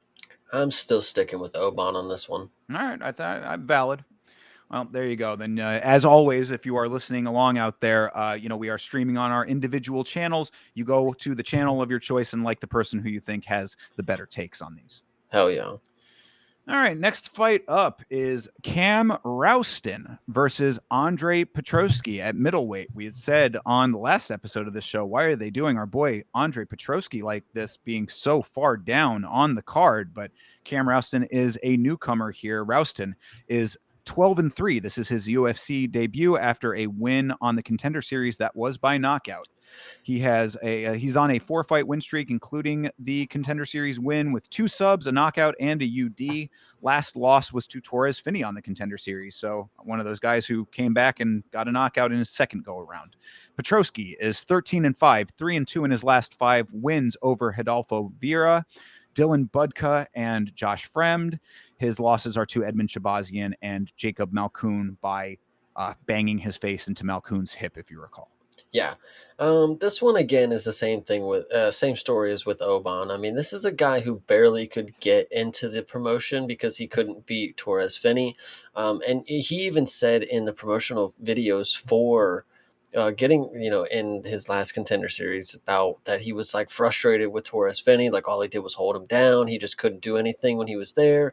I got up, and I struck a couple times, but then I got taken down. I got up. It's like, if he doesn't think that exact thing is going to happen with Petroski, I just really hope Petroski's ready to just implement a good game plan, which gets him to the ground, gets him out of his element, and it's not standing with him too much. Petroski is definitely a rangy kickboxer when it comes to standing on the feet. He knows how to point strike, and he knows how to use his grappling as like a backpack kind of deal. Like if the striking isn't working, okay, then we go wrestle, or we're gonna strike so much that then they're gonna try to wrestle with me, but. I just don't think Cam is going to get this one. Petroski is too seasoned. I mean, he's a vet. This dude's good. Yeah, 10,000%, 100, like on the money, definitely. I mean, like really, you're nailing all the points. The only thing that you could say about Petroski is he had that one weird, and when I say fluke, like it literally was fluky what happened with Petroski. I mean, he literally wobbled himself off shooting for a takedown. Oh, So the Malkoun that loss. Yeah, that's yeah, what I was talking about. Yeah. Yeah, no. Petroski like he's got all of the tools. It's really strange to me with Petroski. He's kind of an odd case because he is a very like for middleweight, I would say that he's pretty large. He just doesn't seem to have a lot of power in his hands, which kind of doesn't equate to me. I'm like, you're fighting middleweight. You're a big guy to begin with. I don't know where the lack of knockout ability comes from. Granted, he is a wrestler primarily, so the striking is not necessarily his strongest suit, but he does throw, like you're saying. I mean, his kickboxing is not like, it's not like he's scared to use it. So if he's not scared to use it, why is it not paired with a power that reflects that? I guess is what's kind of confusing to me. But that being said, I mean, the ability to get people to the ground is definitely one of his stronger suits. And this, I mean, if there's anybody who can be a wet blanket, it is certainly Petroski. This guy is such a seasoned, lay on top of you kind of guy that, this is definitely going to happen here. I mean, Rouston, like you had said, you're nailing all the points. Like I said, I mean, the fact that Rouston was having such problems with Finney, that he's going to have the exact same problems and worse so with Petroski, because Petroski is going to strike before it goes to the ground. Yes, exactly. Yeah, and Petrosky's not only just going to strike before it goes to the ground, he's going to strike when it is on the ground. He's going to wet blanket him, but he's still going to pepper in those shots. Excuse me. He's going to pepper in those shots that is making an uncomfortable situation to an annoying situation. And then you're going to be in if you were frustrated with Torres Finney holding you down and you getting back up, getting held down and pepper shotted in the face, it's going to make you even more frustrated. So I think Andre Petroski has a really good opportunity to make Cam Rouston um, wrestle the first round, is what I think. Keep the range with the kickboxing early, then we shoot, hold him down, get him frustrated, let him come out in the second round thinking that it's got to stay on the feet and I got to go for it, because if it goes to the ground, we're screwed for another round and then it's done. You know, and then he blows his tank, and then Andre Petroski obviously skates to another decision or gets a late finish, which I think maybe is possible. Late submission victory for Petroski is what I'm thinking here. So Cool. Yeah. I mean, arm triangle. yeah, there you go. I mean, something like that is certainly possible. And looking over some of the odds on here, I don't know how close these are going to continue to be as we get closer to the fights, but like a lot of these are really tight odds, and there's probably a good amount of money to be made on some of these on some of these closer fights, because like a fight like this seems like a little bit of a slam dunk as far as like the thought process goes. And I'm looking at it over here as far as the ESPN book goes. Cam Rouston at a plus 130 and Petroski at a minus 155. I mean, for minus 155, like you parlay that with a couple of different directions, and you've got a nice little leg to your parlay right there. Yeah, So absolutely. yeah, I think Petroski is kind of a lock. Maybe Rouston comes out and does something that's extremely unexpected, but I am very doubtful of that. Yeah, I'm not the biggest fan of him, to be honest. We get a lot of recency bias these days in the Discord, and I'm not trying to call anybody out, but anybody, and I mean anybody, it could be. If listen, Joe Schmo comes out here and gets a finish, and everybody acts like this dude's got to be on the next pay per view for their hometown. It's like, yo, this Cam Rouston dude did not impress me that much. Like, I mean, he got his contract and he got a finish, but like, I know we're splitting hairs here, but like, if you really want to impress me, you have to be like top of the top greatness that I'm seeing right now. You can't just be an average finisher. Like, I And, don't and and what I'm saying, if you're talking about a finish on the Contender Series, who is he finishing? You know what I'm saying? Like, yeah, you get a great knockout. That's the same point goes for Musasa. It's like, yeah, he's got so many knockouts. Like, great, but who are they? And what does that mean when it's not in the UFC? You're talking about the step up in competition level between Joe Schmo on Contender Series to Andre Petroski, who's been around for years and years. You don't think Andre Petroski has taken hard shots before? Come yeah. on. This guy is not coming in here and taking Andre Petroski's head off, at least not off rip. I mean, if this dude somehow has a war within him, but he didn't have a war with Torres Finney, like, come on, bro. Like, all of the details do not add up with the recency bias, especially if you're judging off the Contender Series. You're judging in the UFC a little bit different, whatever. There's a little bit more wiggle room there. But as far as the Contender Series goes, with new guys coming in, I like, to me, it's always just, this is a second audition on top of the first audition in the Contender Series. Yeah, for sure. And normally, what we see these days is, and when somebody comes in from the Contender Series, excuse me again, they face somebody who literally just also came off the Contender Series, that got their debut win against somebody who just came off the Contender Series. Like, it's kind of like their second tryout. Like, you're explaining it. That's not what this is for Cam Rouston. This is literally getting fed like somebody who is in a Neil Magny esque position, but with the skill set that's not terrible. So Yeah, well, Neil Magny also not terrible. I hate this Neil Magny slander that seems to be so prevalent all over the place. I don't appreciate that comparison, but I agree with what you're saying. Yeah. So this one will be good. I'm really excited for Andre because this number's really close. I don't know. I do think it's just recency bias for this line to be this close. Petrosky should be minus 300, I think. Yeah, I would think something like that would be more appropriate. And honestly, I mean, for Petrosky's sake, I hope he goes out there in styles. I mean, really, like, this is a good opportunity for him to gain the highlights that he has not been getting in his other fights. Because really, I mean, we've seen, I read off the list of names, not necessarily the greatest credentials that he has with the wins. Like, go out there and start actually like doing something of note so that you break yourself out of the category that you're being placed in currently. This is a fine opportunity to do that. Yeah, 100%. So yeah, I'm all in on Petrosky on this one. Nice. Love to see it. All right, to round out the prelims here, Navajo Sterling versus Hidalgo Bellado at light heavyweight. Sterling is 7-0, 2-0 in the UFC after a knockout win on the Contender Series. His wins are over Tuco Tokos and Ivan Urslan, both by unanimous decision. Bellado is actually an interesting character aside from the thing that you already know about him. Let me break some of this down. Bellado is 12-2-1. He is 1-0-2 in the UFC after a. So wait, how does that work? If he's 1-0-2 and he's 12-2-1. Maybe I have those numbers mixed up there somewhere. But No, we already said that oh right, ESPN because they don't doesn't count it. count. Yes, They yeah. count Okay. them. Okay, so yeah, so he's 1-0-2 in the UFC after a knockout on the Contender Series. His win is over Ihor Potieria by knockout. He went to a draw with Jimmy Crute and had the no contest with Paul Craig, where he had his acting debut. Aside from his last two, he has been a killer be killed kind of guy. All but one of his fights have been finishes, both either direction. And fun fact, his two actual losses were both to Vitor Petrino by knockout. One was in the UFC, and the other was, or one was on the Contender Series, and the other was in a promotion called Max Fight. So he is also a two-time Contender Series guy who got the contract and has now been in the organization. He has the acting credentials, all of that. Like I said, he's kind of an odd case when it comes to this sport, and a lot of odd backstory. So I've been talking a whole bunch about him. That's it. Well, I will bring it up one more time because I know people, you weren't around to know that this is the true fact. Rodolfo Bellado fought against Ihor Potieria on short notice, I believe, because Ihor's not a fucking light heavyweight, by the way. So fought him, got absolutely destroyed in the first round. The ref should have stopped the fight.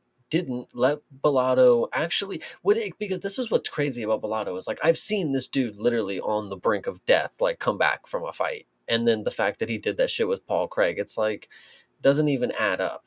So when I watched him get his ass beat by Ihor Potieria, it has always stuck in my brain that like yeah, he might have won that fight early stoppage in his favor at the end, that Ihor didn't get against him.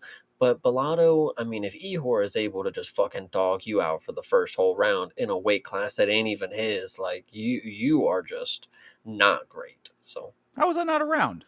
I was around what? for that. I don't know. You No, said I wasn't around. Oh, you you talking when you probably were in the. were, but I mean, you just may not be remembering it. Yes. Okay. It's There you go. definitely something that happened that stuck out in my mind. Like, yo, because I had always based Ehor's performances after that on that. I'm like, yo, I watched him just come in off the couch against a light heavyweight and just drop him on his ass. Like he should be something good. But then I watched him lose four fucking straight, and then now he's not even in the UFC. True. Yeah. Well, and then I mean, on Bellado's side, like he's had such an odd run with this recency. I mean, like the no contest with Crute, whatever. But then I mean, excuse me, the draw with Crute. Yeah, I mean, going to draw with Jimmy Crute is like it's like it just seems like it's almost baked into the cake because Crute goes to draw so many times. But then with the Paul Craig situation, very odd.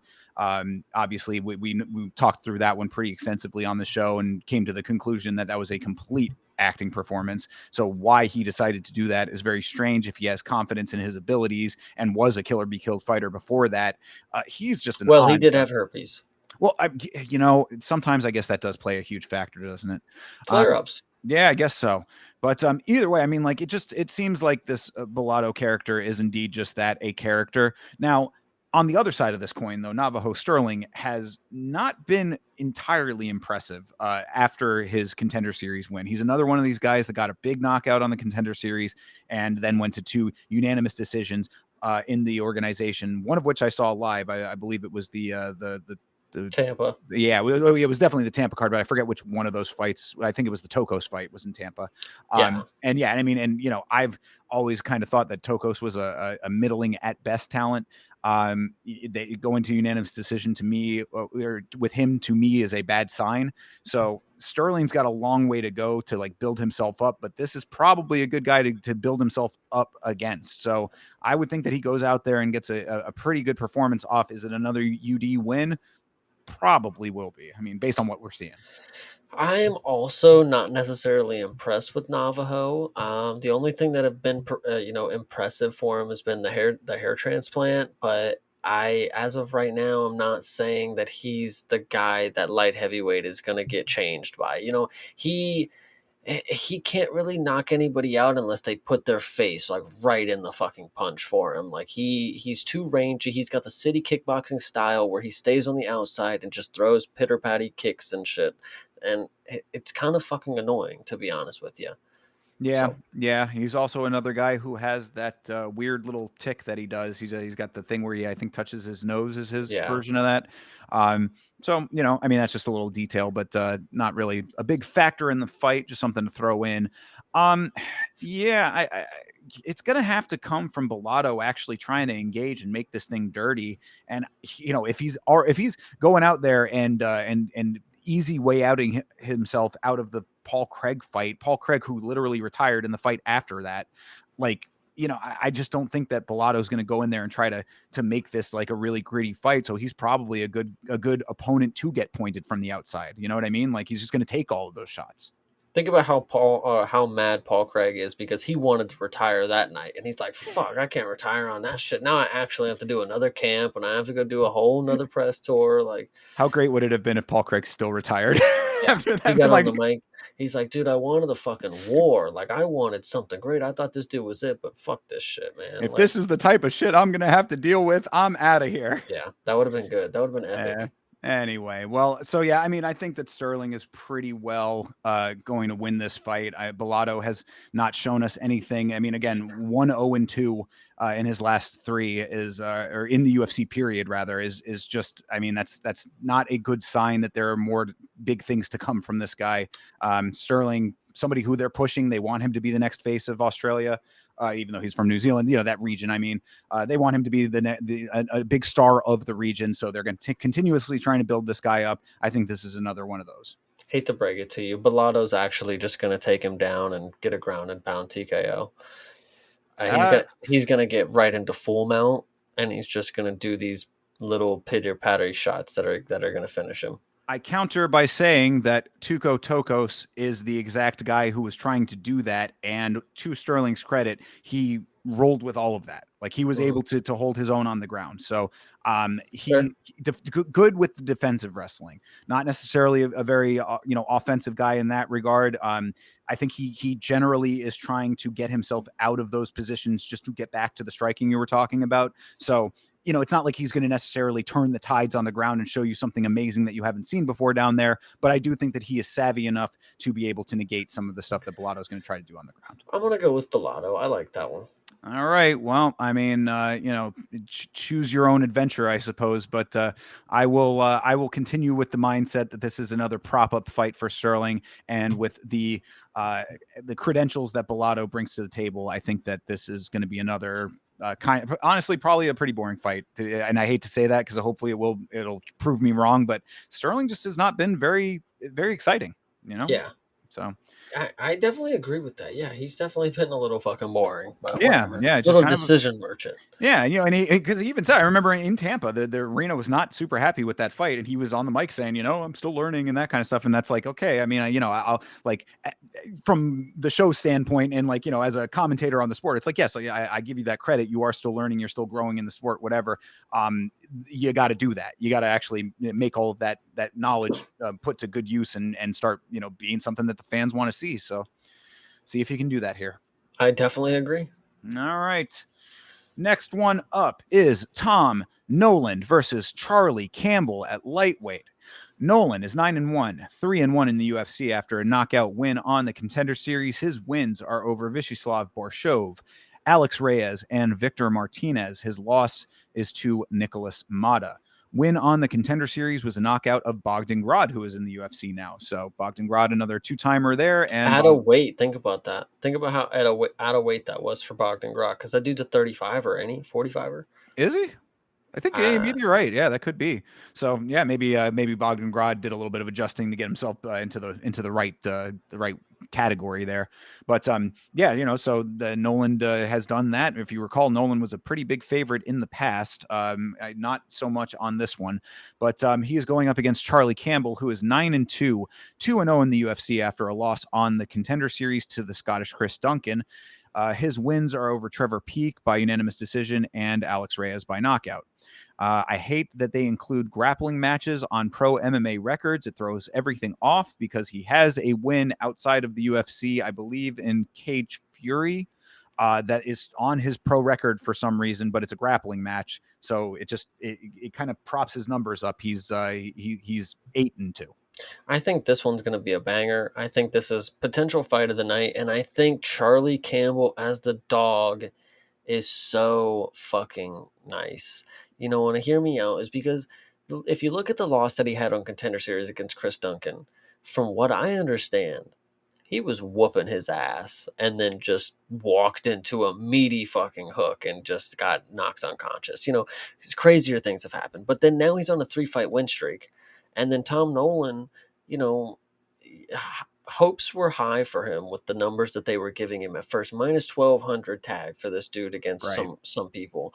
And I've been betting for him a lot because, he is the Australian Jalen Turner. Like, that's exactly what he could live up to be. And that's unfortunately all that I think his ceiling is going to be is Australian Jalen Turner. And Charlie Campbell, I think, as a dog, I think to go ahead and take him to finish this is going to be fire. Yeah, no, I agree. If you recall in the fight where Nolan was that heavy favorite, he was leaving his face wide open at times. Like I remember mentally noting that, like during the fight, I was like, he is navigating this fight so poorly. He ended up finishing the fight, so I mean, it's like, yeah, I think that was. So I mean, like it's like yeah, great, you were able to make it work for you, but like how long is always what I think in things like that, in situations like that. It's like, yeah, okay, it worked out in this fight, but like if there are glaring holes in the game that just were not exploited in that fight, the more that you fight, the more that people are going to be watching tape, and B, the more opportunities they're going to have to exploit the things that are your weaknesses. So I think that Nolan just has flaws that have not been fully capitalized upon yet, and Charlie Campbell is the exact type of guy to go in there and capitalize on those flaws. 100%. I definitely like this one. Charlie Yeah, I do. Campbell, dog money. Yeah. Campbell, I've kind of had mixed feelings about Campbell in the past. I think he was a little bit overly cocky in his carrying of himself at times, but he seems to have calmed himself down just a little bit, and I'm okay with that now. So if he's going to come in here and put on a good performance, like go ahead and put on the performance that deserves the celebration that you're going to be putting forth afterwards. I'm okay with it, whatever. Let him have his fun, I guess, but go out there and make it something spectacular, and then it'll be warranted. Yeah, fight of the night right here. Could be. Well, what's definitely not going to be fight of the night is this next one. This is Justin Tafa versus Louis Sutherland. This is at heavyweight. Tafa is 7-5. Oy vey. 2-1 in his last 5. His wins are over Austin Lane and Parker Porter. His losses are to Chaos Williams and Taliesin Teixeira. The Williams fight was, of course, at light heavyweight. No contest with Austin Lane is what led to them having a rematch, and that is the one at the end of that record I listed. This is the UFC debut for Sutherland. Excuse me. He is 10-3, 4-1 in his last 5, all in the Levels Fight League. All of his losses are by decision. All but 2 of his wins are by KO/TKO. Never been finished himself. Oh god, this one. I'm gonna take the Tafa to lose, and Louis gonna win by finish.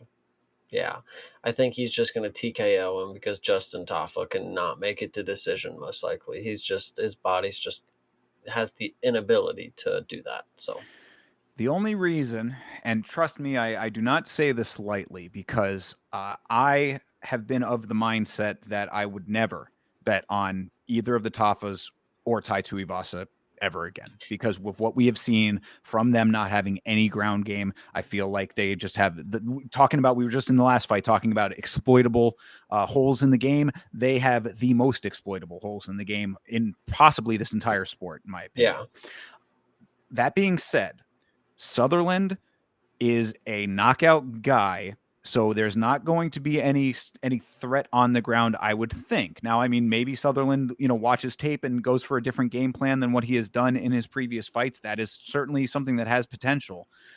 He has not been finished. If it stays on the feet, then I mean, what you're saying could very well happen here. But I think that if it just becomes a very sluggy, brawly kind of fight, that's just the two of them rock'em sock'em roboting each other.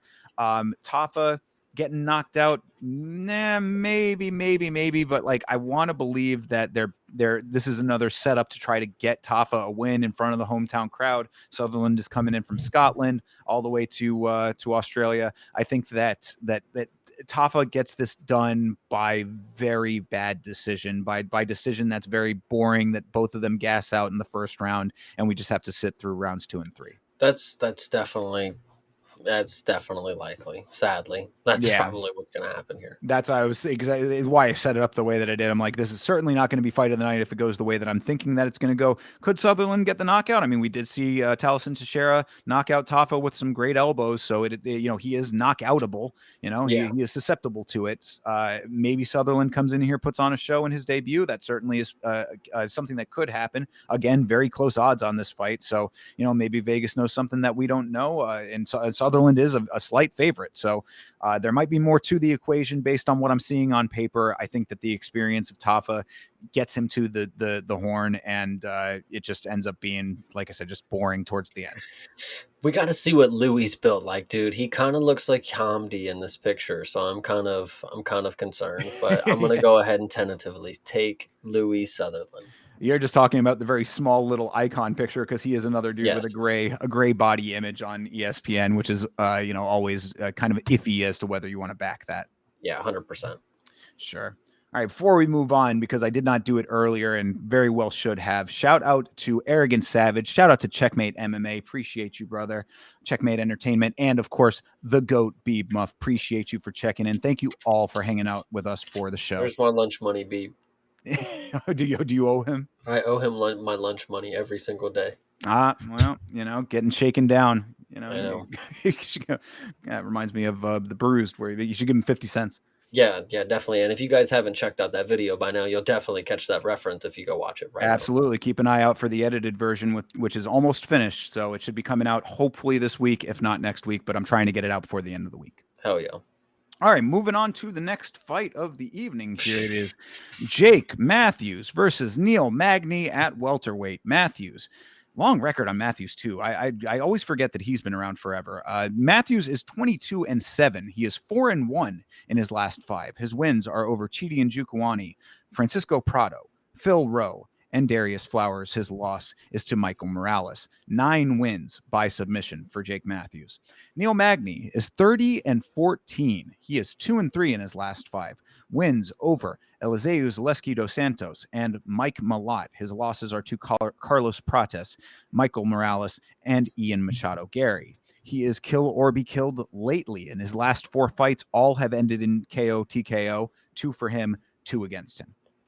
This one is pretty funny because, before last fight, you would catch me saying random Aussie Jake Matthews is definitely not going to do shit to Chidi and Njokuani. And then he did. And then I ate words on that one. And then I respected it. And now Jake Matthews is that average Aussie Jake Matthews. And he's earned a little respect. He's leveled up, in my opinion. So what that means is Neil Magny, no, get up out of here. We're definitely no. Come on, Jake. Jake is a veteran. He's good. I believe in him now, so it's good. No, It's okay. what I'm going to say is I agree with your take.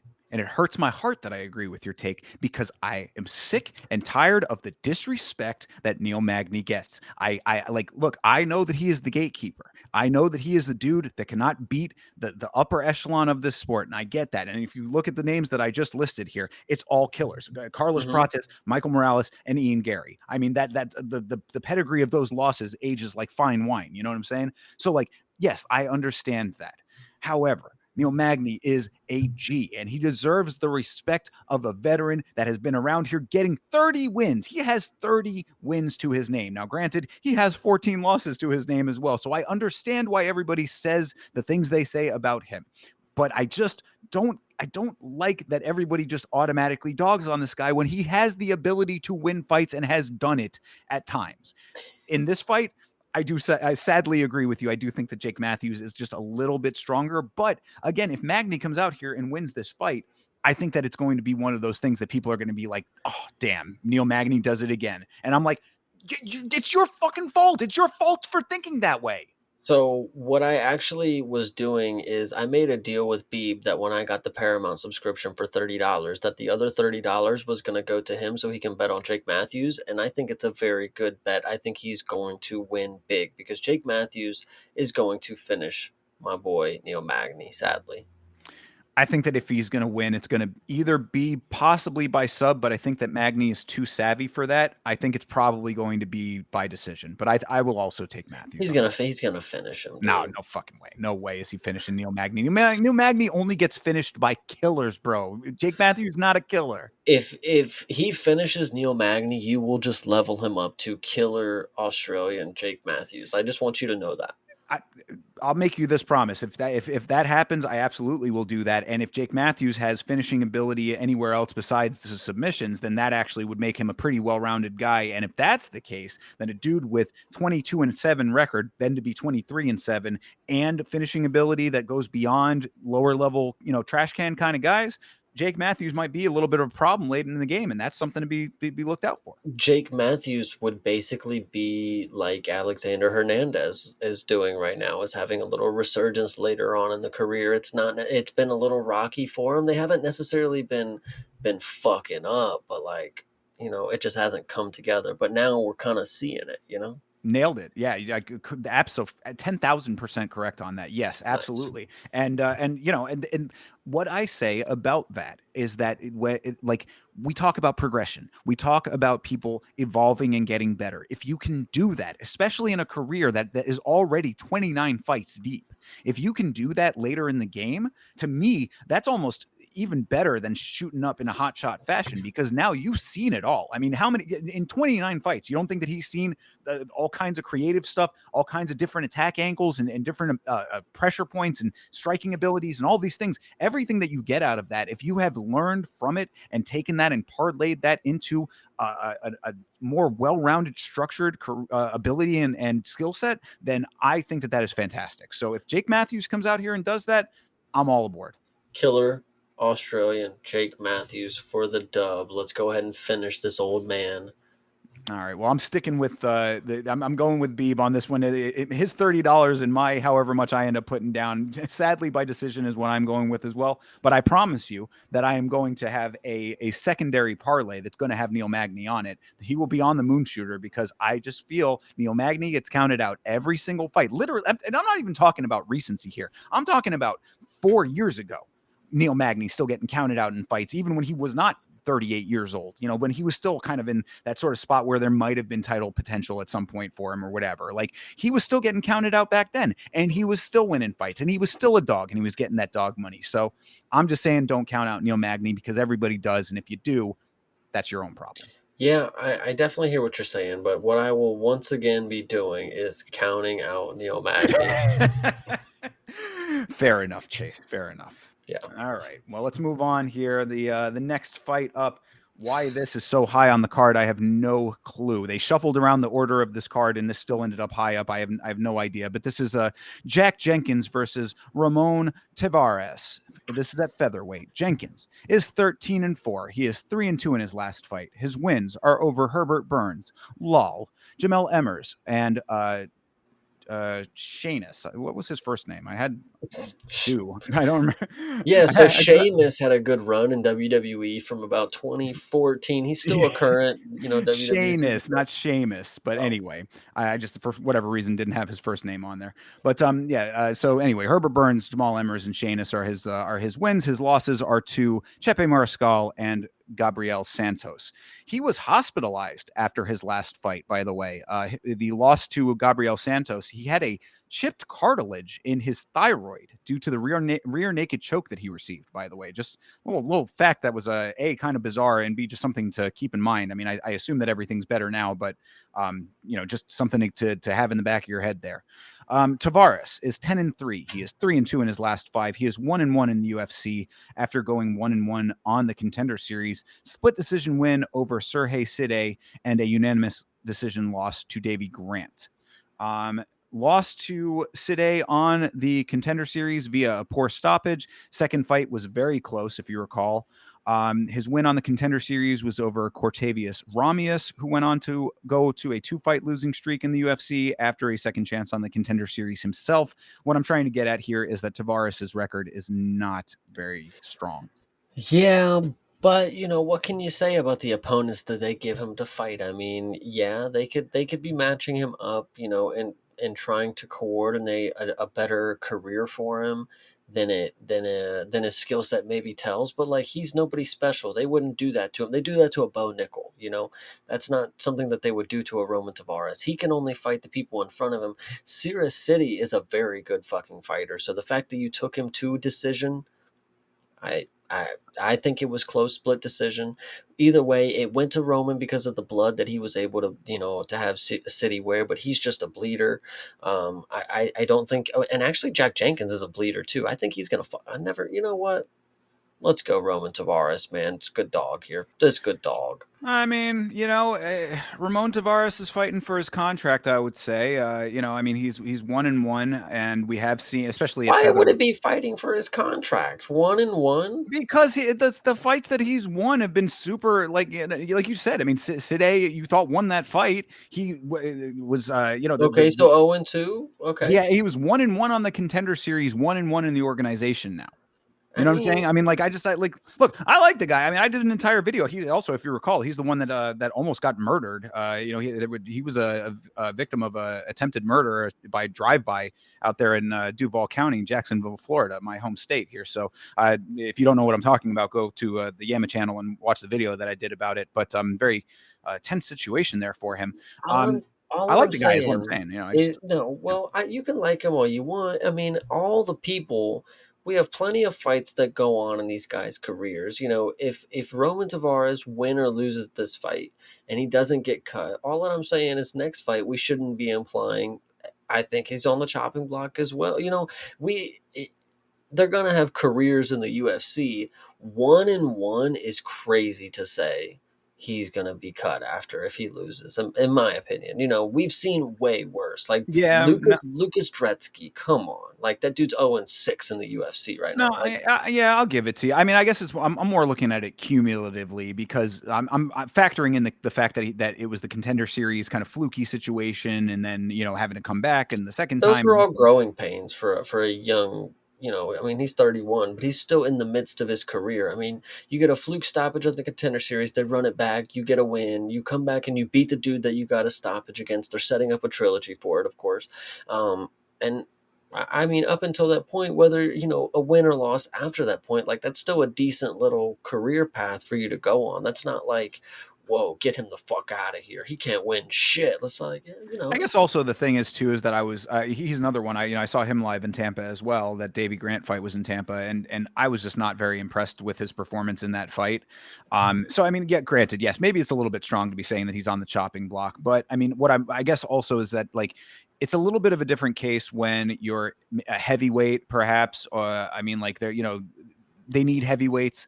They don't necessarily need featherweights, man. Like, I mean, they're plenty well stocked in featherweight. Like, I think that the potential might be there. American featherweights, though. Perhaps, yeah. That's I why guess. they brought Pico over, and now he's a failure. So Yeah, that is true. Well, I mean, it might be a little bit strong. He got caught, but there might be some more potential for him when he wakes up. Yeah, no, look, okay, maybe I'm dogging on Tavares a little bit too hard here, but either way, I guess what I'm trying to say is that I mean, he was not setting the world on fire to me, even in the Cide fights. I think you for some reason have this really high impression of Sergey Cide that I just don't share as he well. just came So off a win. So I mean, yeah, that's definitely true. But it's just I don't know. I just don't think that he's like as much of a killer as you're making him out to be. So that all being said, I'm taking all of those things into factor here when it comes to Tavares, and then going up against Jack Jenkins. Now his strength of record is not great either, but I don't know. I think skill for skill, he might be able to take it. I think Tavares is going to be faster than him, though. I will I give him that. I think what's funny is like, not you in particular. I mean, the first part, yes, like you in particular will tell me like I don't see what you see in Sierra City, but I can go on Twitter right now and there will be a whole slew of people who will tell you Jack Jenkins is one of the most skilled people in the UFC.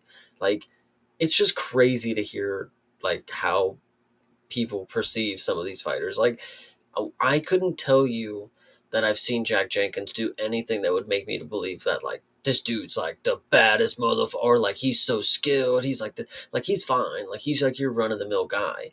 But when I look at Sirius City, what I've seen him do, I'm like, that dude's a kind of a dog. Like Oh, okay, he's fair enough. But you're watching him fight Ramon Tavares here, so I mean, well, what do you think about that comparison? And it's like, it takes two to tango. I mean, he was one half of a performance that I definitely remember as being like highlight of the day. Roman Tavares is not a slouch. He's definitely like a Chris Gutierrez type where he has off days. Like you're just not going to be able to tell if you're going to make money on him or not. But I think he possibly, like you said, he's going to be way faster than him. He's got very slick boxing. He unfortunately relies too much on the fucking Philly shell shit where he gets fucking caught, looking like a dumbass rolling punches, and he's not fast enough to roll them. He's good with punching fast, but defensively gets caught too many times. yeah. Jack Jenkins though, who the fuck? He ain't gonna come out here and box nobody's head off. This dude's Tavares is going to be fine in this one. Chop the legs up. This is the dude that had the hole in his leg, yeah? No, that's Jack Shore. Either way, he's going to do exactly what happened to Jack Shore. There's going to be a hole in this dude's leg now. You're going to share that with your fucking Australian mate. Actually, the other dude is He's Wales, but from either well, way. yeah, exactly. I get where you're getting at. Yeah, look, the potential is there. So I mean, okay, then all of that being said, you think this is going to be a good fight? I think I agree with Beeb. Why is this fight above Jake and Neil Magny? But, So there you go. I mean, that's kind of what I'm getting at here. I mean, like I don't. this could be potential fight of the night. Who knows? Who knows? And we're only looking at it on paper, of course. As I said, all these fights could be a lot better than they seem going into it. They If clearly trust Tavares. Think about that. say it They, again. they clearly trust Tavares Ah, because he's that far up on this card. Like they switched it around thinking this is the guy that can bring something to it, in my opinion. I hope so. I mean, look, it's not like he doesn't go out there and try to win these fights. I think maybe in the Grant fight, he was getting a little bit flustered that because Dave Grant's boxing is really good too. So it's like I think that maybe it was fire with fire, so it was kind of a little bit overwhelming, and he sort of just over the course of the fight fell behind. Jenkins maybe not so much in that department, so maybe he's able to be a little bit more in control throughout the entire thing. Yeah, it's really going to be a toss-up for me. I'm staying away from this fight as far as betting goes. I mean, if I, gun to head, you've got a big favorite in Jenkins. I think that an upset by Tavares would be pretty awesome. So maybe maybe Tavares I put on the moon shooter parlay with Neil Magny, maybe, but like I just like I said, I'm as far as like my main parlays go, I'm staying away from this one, and I'm hoping for a good fight. Yeah, definitely a good fight to come for sure. So you're going with Tavares though?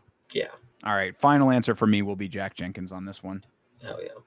All right, your co-main event, an even weirder one for a co-main, but it is another fan favorite, I guess. It's Jimmy Crute versus Ivan Erslan. This is at light heavyweight. Crute is 13-4, 1-2-2 in his last 5.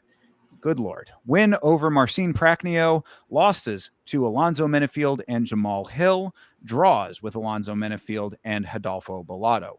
He retired briefly after the Bellato draw, but he is back and he got the win in his last performance. Happy for him in that. But he is going up against Ivan Erslan, who Not great either.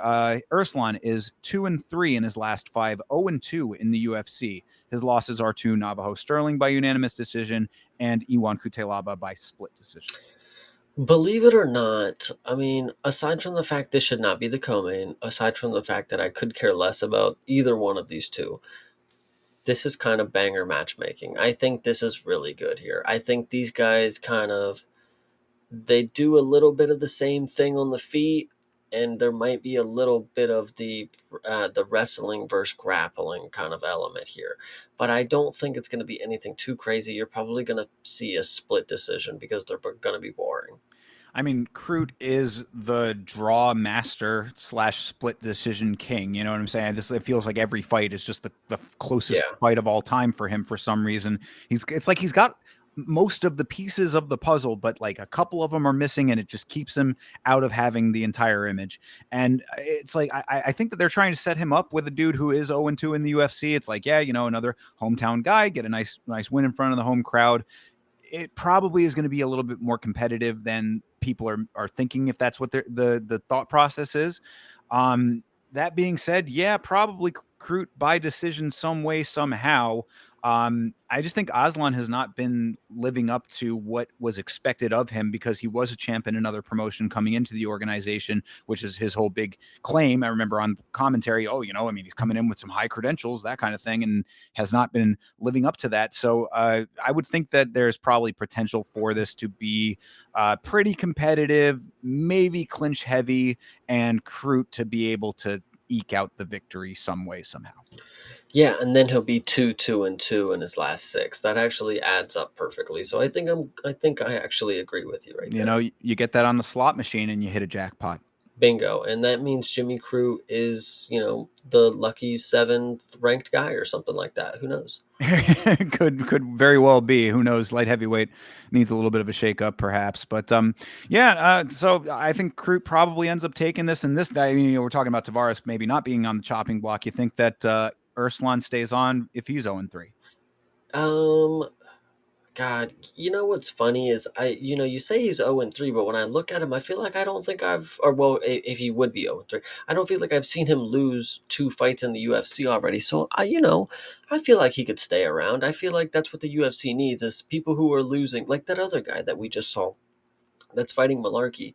It's a guy that'll be 0-3, but nobody remembers his loss so many in a row that you can just feed him to somebody and then he'll be out the organization. Could be. I mean, I forgot to mention he is 14-5 in total. So I mean, he does have a decent amount of wins on his record to begin with. It's not like he's coming in and just completely bombing out with nothing to show for it beforehand. He's got a good pedigree outside of the organization. He's just been having a bit of trouble getting his footing in the organization. What gives me pause is the loss to Navajo Sterling, though, because like I said, I mean, this I believe is another fight that I saw. A lot of these guys were on the Tampa card for some reason, mirroring that. But this was one that I saw live, and it was right, yeah, right. I think that was that one. Yeah. Oh, no, that was the Tokos one, right? Anyway, whatever. The point is that he losing to Navajo Sterling, based on what we've seen out of him, is not great right now. Navajo Sterling is, like we had just said, a dude who, he's technically proficient to an extent, but he's not super exciting. And he has a game plan that I think you should be able to get around, especially as a newer guy. Somebody needs to be able to beat this guy. Like, come on, this guy can't be having that kind of style and going all the way to the top with it. So I just don't think it's going to be I don't think that Urslan not being able to do it against Navajo Sterling, I don't think that he's going to be able to do it against Crute either.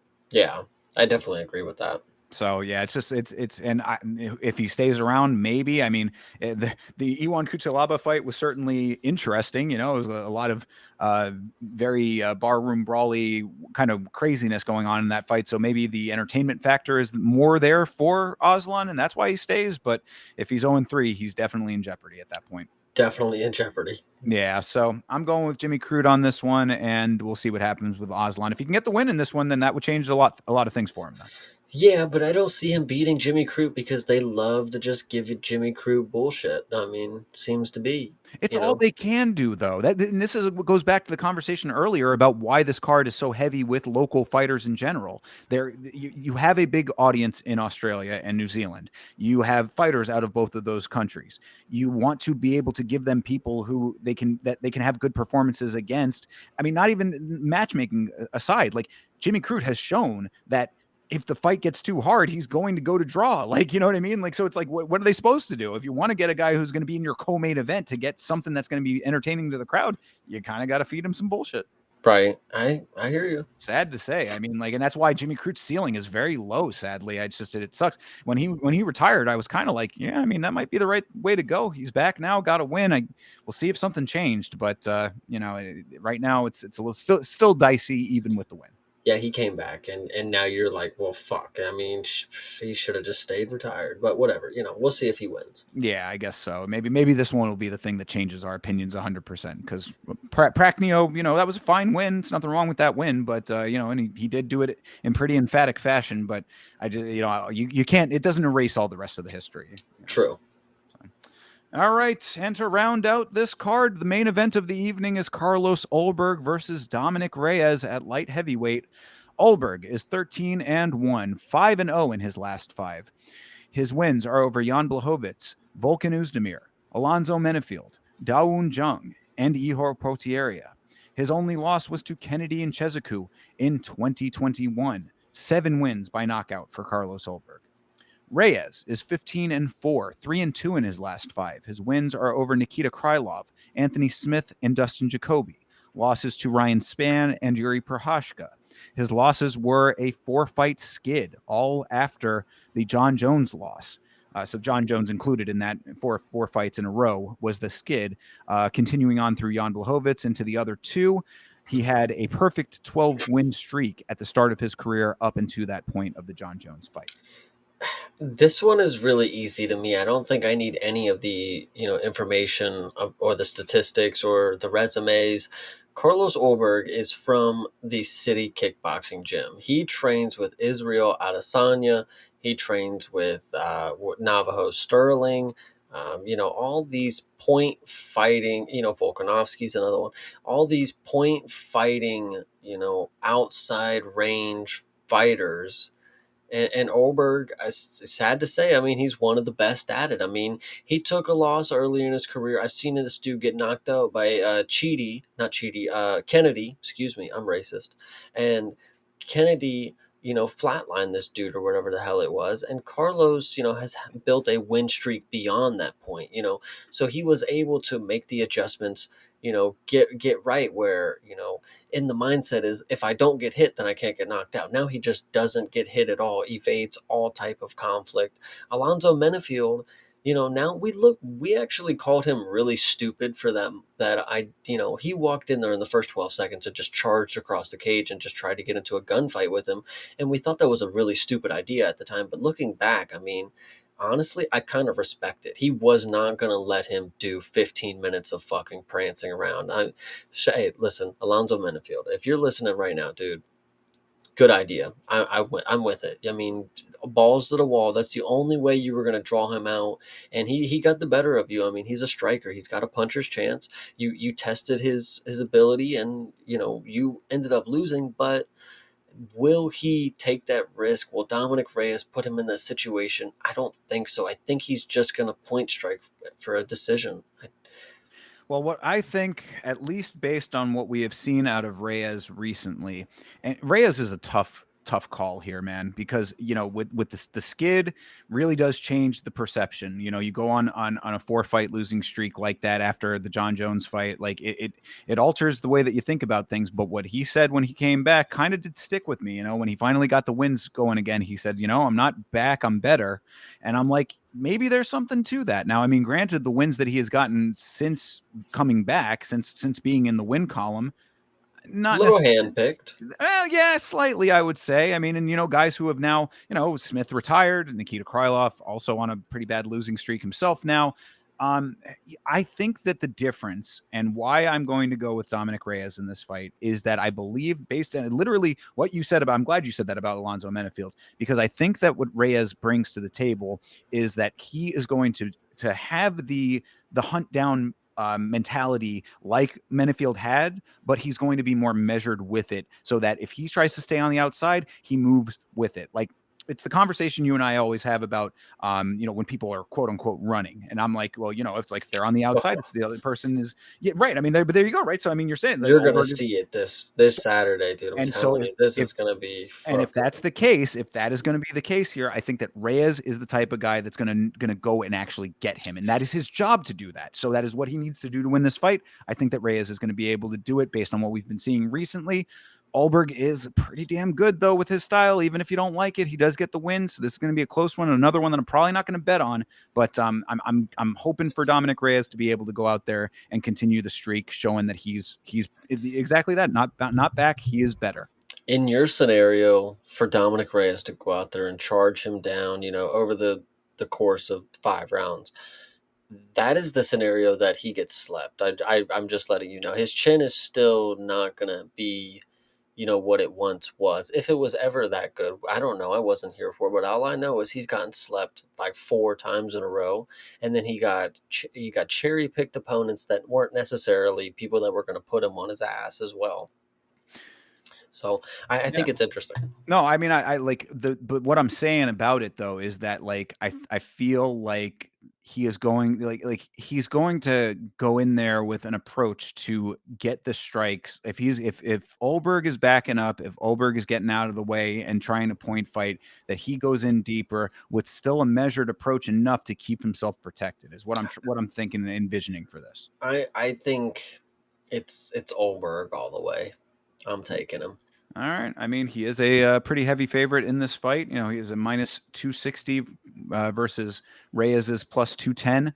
So risky business for me taking the dog here. But I feel like Dominic Reyes. I don't want to discount all of what he did leading up to the skid. The skid is what it is, and I understand it coloring the opinions because it certainly colors mine as well. These opponents that he has had after the skid, I'm making the case on the other side of this argument. I understand that. I want to believe that if he taps into the natural abilities that he does have and has a mindset that is a winner's mindset, which it seems like he's gotten based on the confidence that he's gaining from these most recent wins, that he's able to navigate this fight effectively and somehow gets that he is able to put Ulberg down. I mean, like that's really I think what it comes down to is just getting your hands on Carlos Ulberg, because a lot of times we've seen exactly what you're talking about, him on the outside, him not engaging, and baiting traps, basically, just trying to be like, okay, I'm going to stay on the outside until you feel confident enough to come in, and then I'm going to bomb you. And that has worked for him, but I think that Reyes could be wise to that. He should be wise to that, considering the fights that he's had already. Some of those other guys do the exact same thing. Yuri is a great example of that. A dude who maybe not on the outside as much, but a guy who will definitely set you up to trap you. So I mean, like he's got to be wise to some of the things that Ulberg is bringing to the table. I want to believe that he comes into this thing knowing what to expect and planning accordingly. This one's going to be interesting. I'll definitely tell you that. Both at 6'4", 34, 35 ages with 77-inch reach, and we got Orthodox and Southpaw, opposite stance. Interesting fight, I'll tell you that. I'm really excited to see it, even though I know this is probably going to be one of the most boring matchups in Dominic Reyes' career, let alone the most boring main event of this year currently. So I mean, unless Ulberg ends up knocking him out, maybe I checks his chin. I think he probably will. If it's going to be a good night, that's what's happening. So All right. Well, we will find out together this Saturday, of course. That is UFC Fight Night, Ulberg versus Reyes. This thing is on the U.S. schedule, as you kind of alluded to there. So 7 p.m. start time for the prelims. Of course, we will be watching on our individual watch-alongs. You can find me at youtube.com/@YamaShow for that. And Chase, I know you can tell them where they can find you. you guys can always find me watching watching UFC streams on youtube.com/@CPSmalls. And of course, on Fridays, if you didn't know, starting a couple weeks from now, one every Friday morning. Make sure to come by and watch that with me. I love it. I love it. It's a great way to get up early. You get your Friday started and you get some fights early in the morning. It's a great way to start your day on a Friday going into the weekend. So definitely hang out with Chase for those one streams. I'm going to be trying to check out more of those myself when I have the ability to. I am on Twitter and Instagram at Yama Show, and also on Facebook now on at Yama Show as well. We've got it back finally, people. If you've been listening to this show, you know the struggles that I have had with Facebook. They finally relented. We are at Yama Show on Facebook as well. So make sure that you like that page. Make sure you follow me on Instagram and on Twitter as well for clips from the show and all kinds of other good stuff. We will see you on Saturday for the watch alongs. Until then, have a great rest of your night, a great rest of your week, and as always, fight on.